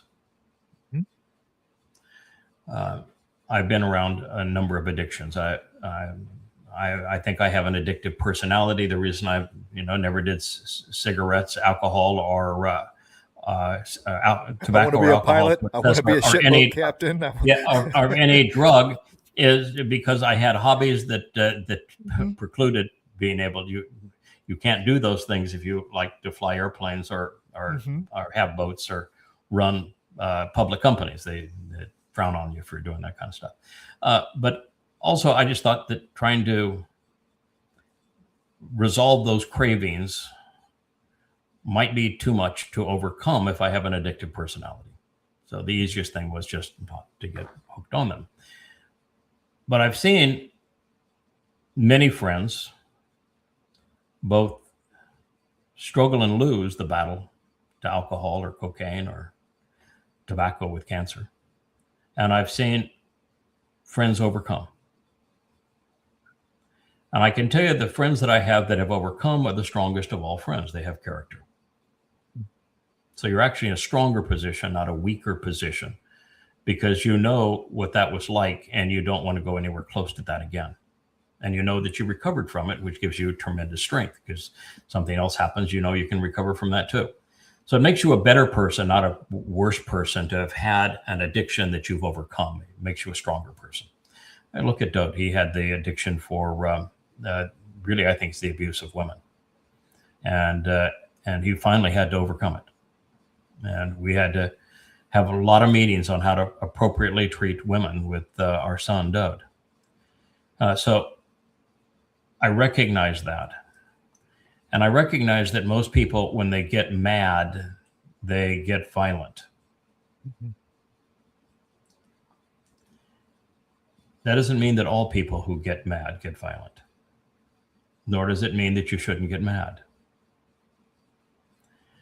There are people, and I'm one of them, that I can get mad and stay composed. I can get angry and use my words and never lash out with my fists.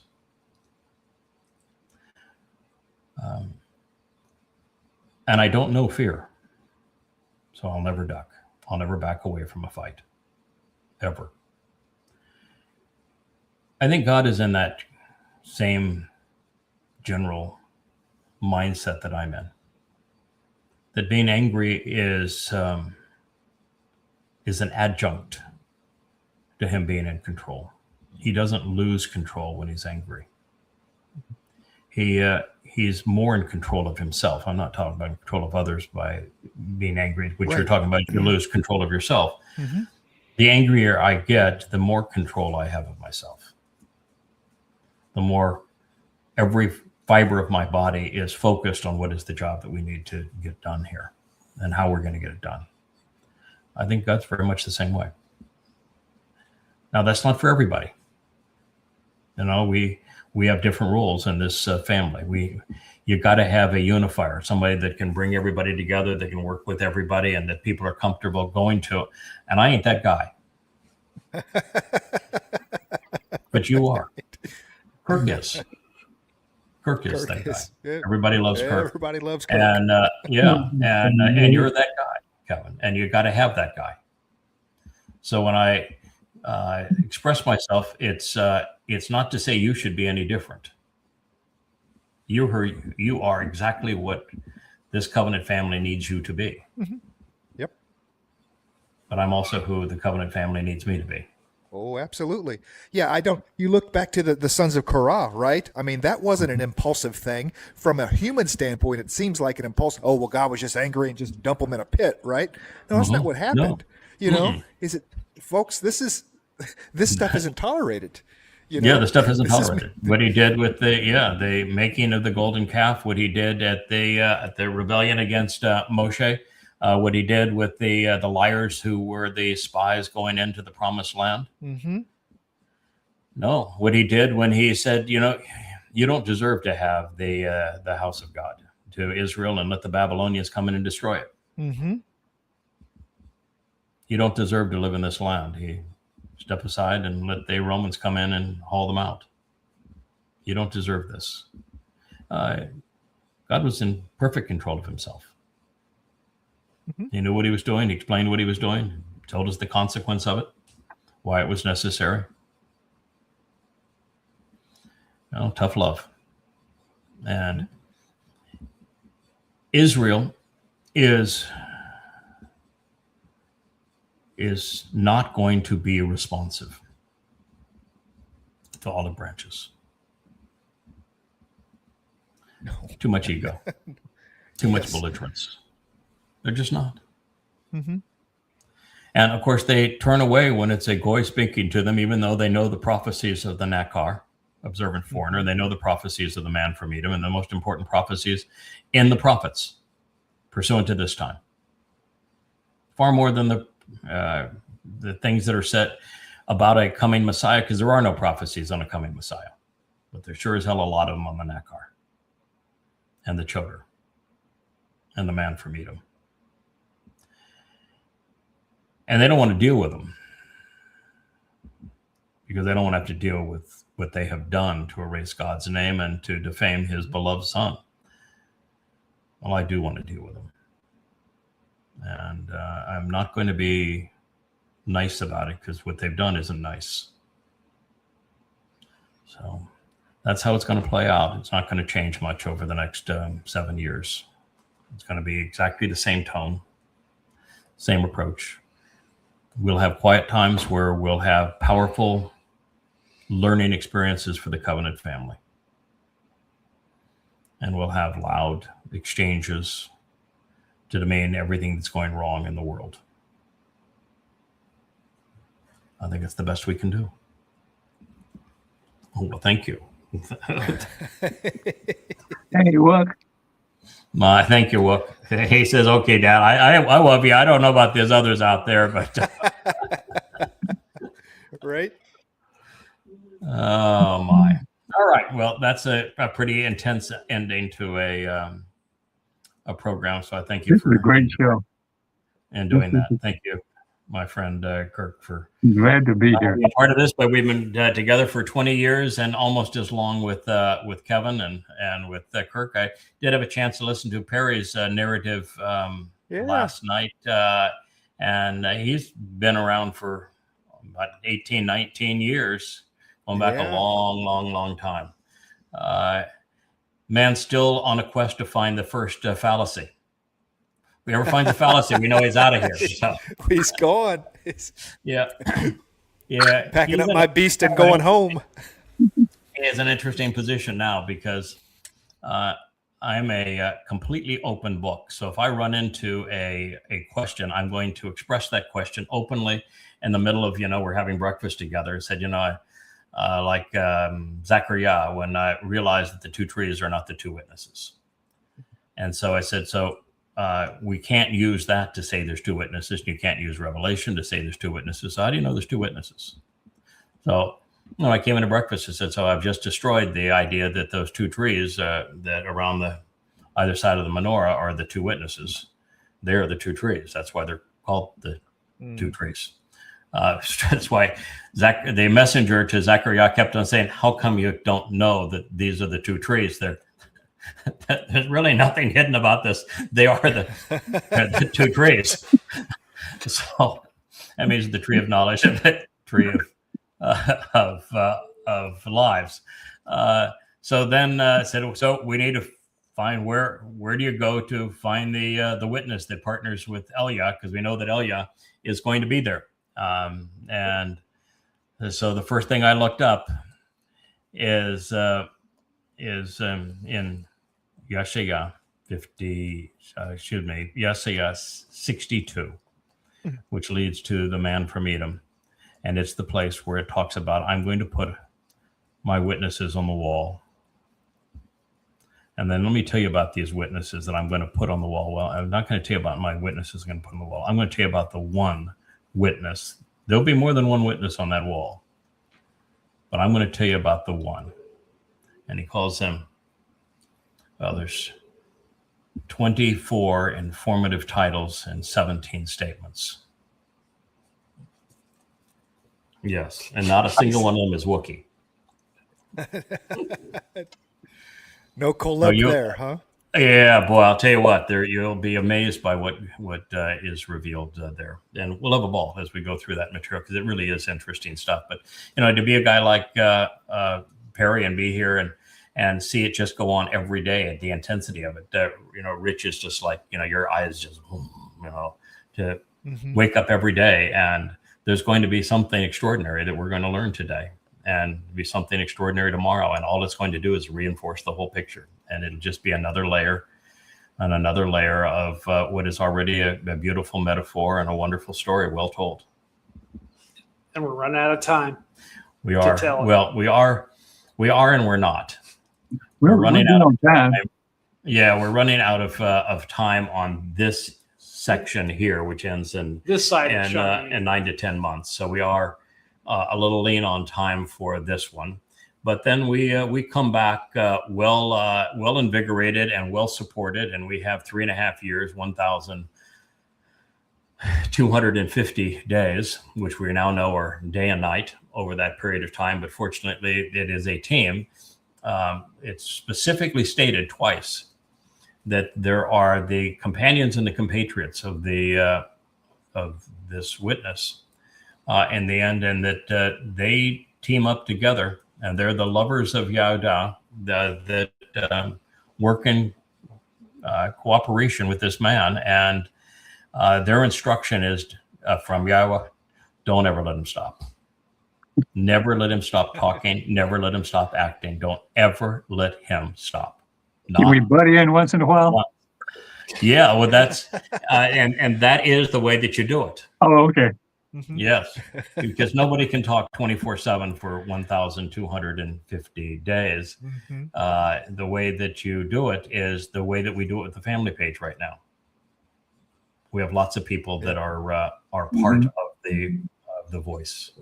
The voice is coming in from many different people, and there's many contributors, and that's how you make it go. Because what you do is what Yahowah likes to do: you delegate. And so it all is a team and family approach. So that's how you get it done. Otherwise, it would be impossible. Yes. Okay, Wookie. But we're fading on our visual image there, but we're losing the visuals. All right. So thank you. Thank you, Kevin. We'll be back with you later today with part 3 of Bashar. It's already been fascinating. We're just in the 33rd Mizmor. We've got a lot of really interesting ground to cover. So thank you, Kirk. All righty, my friend. See you later.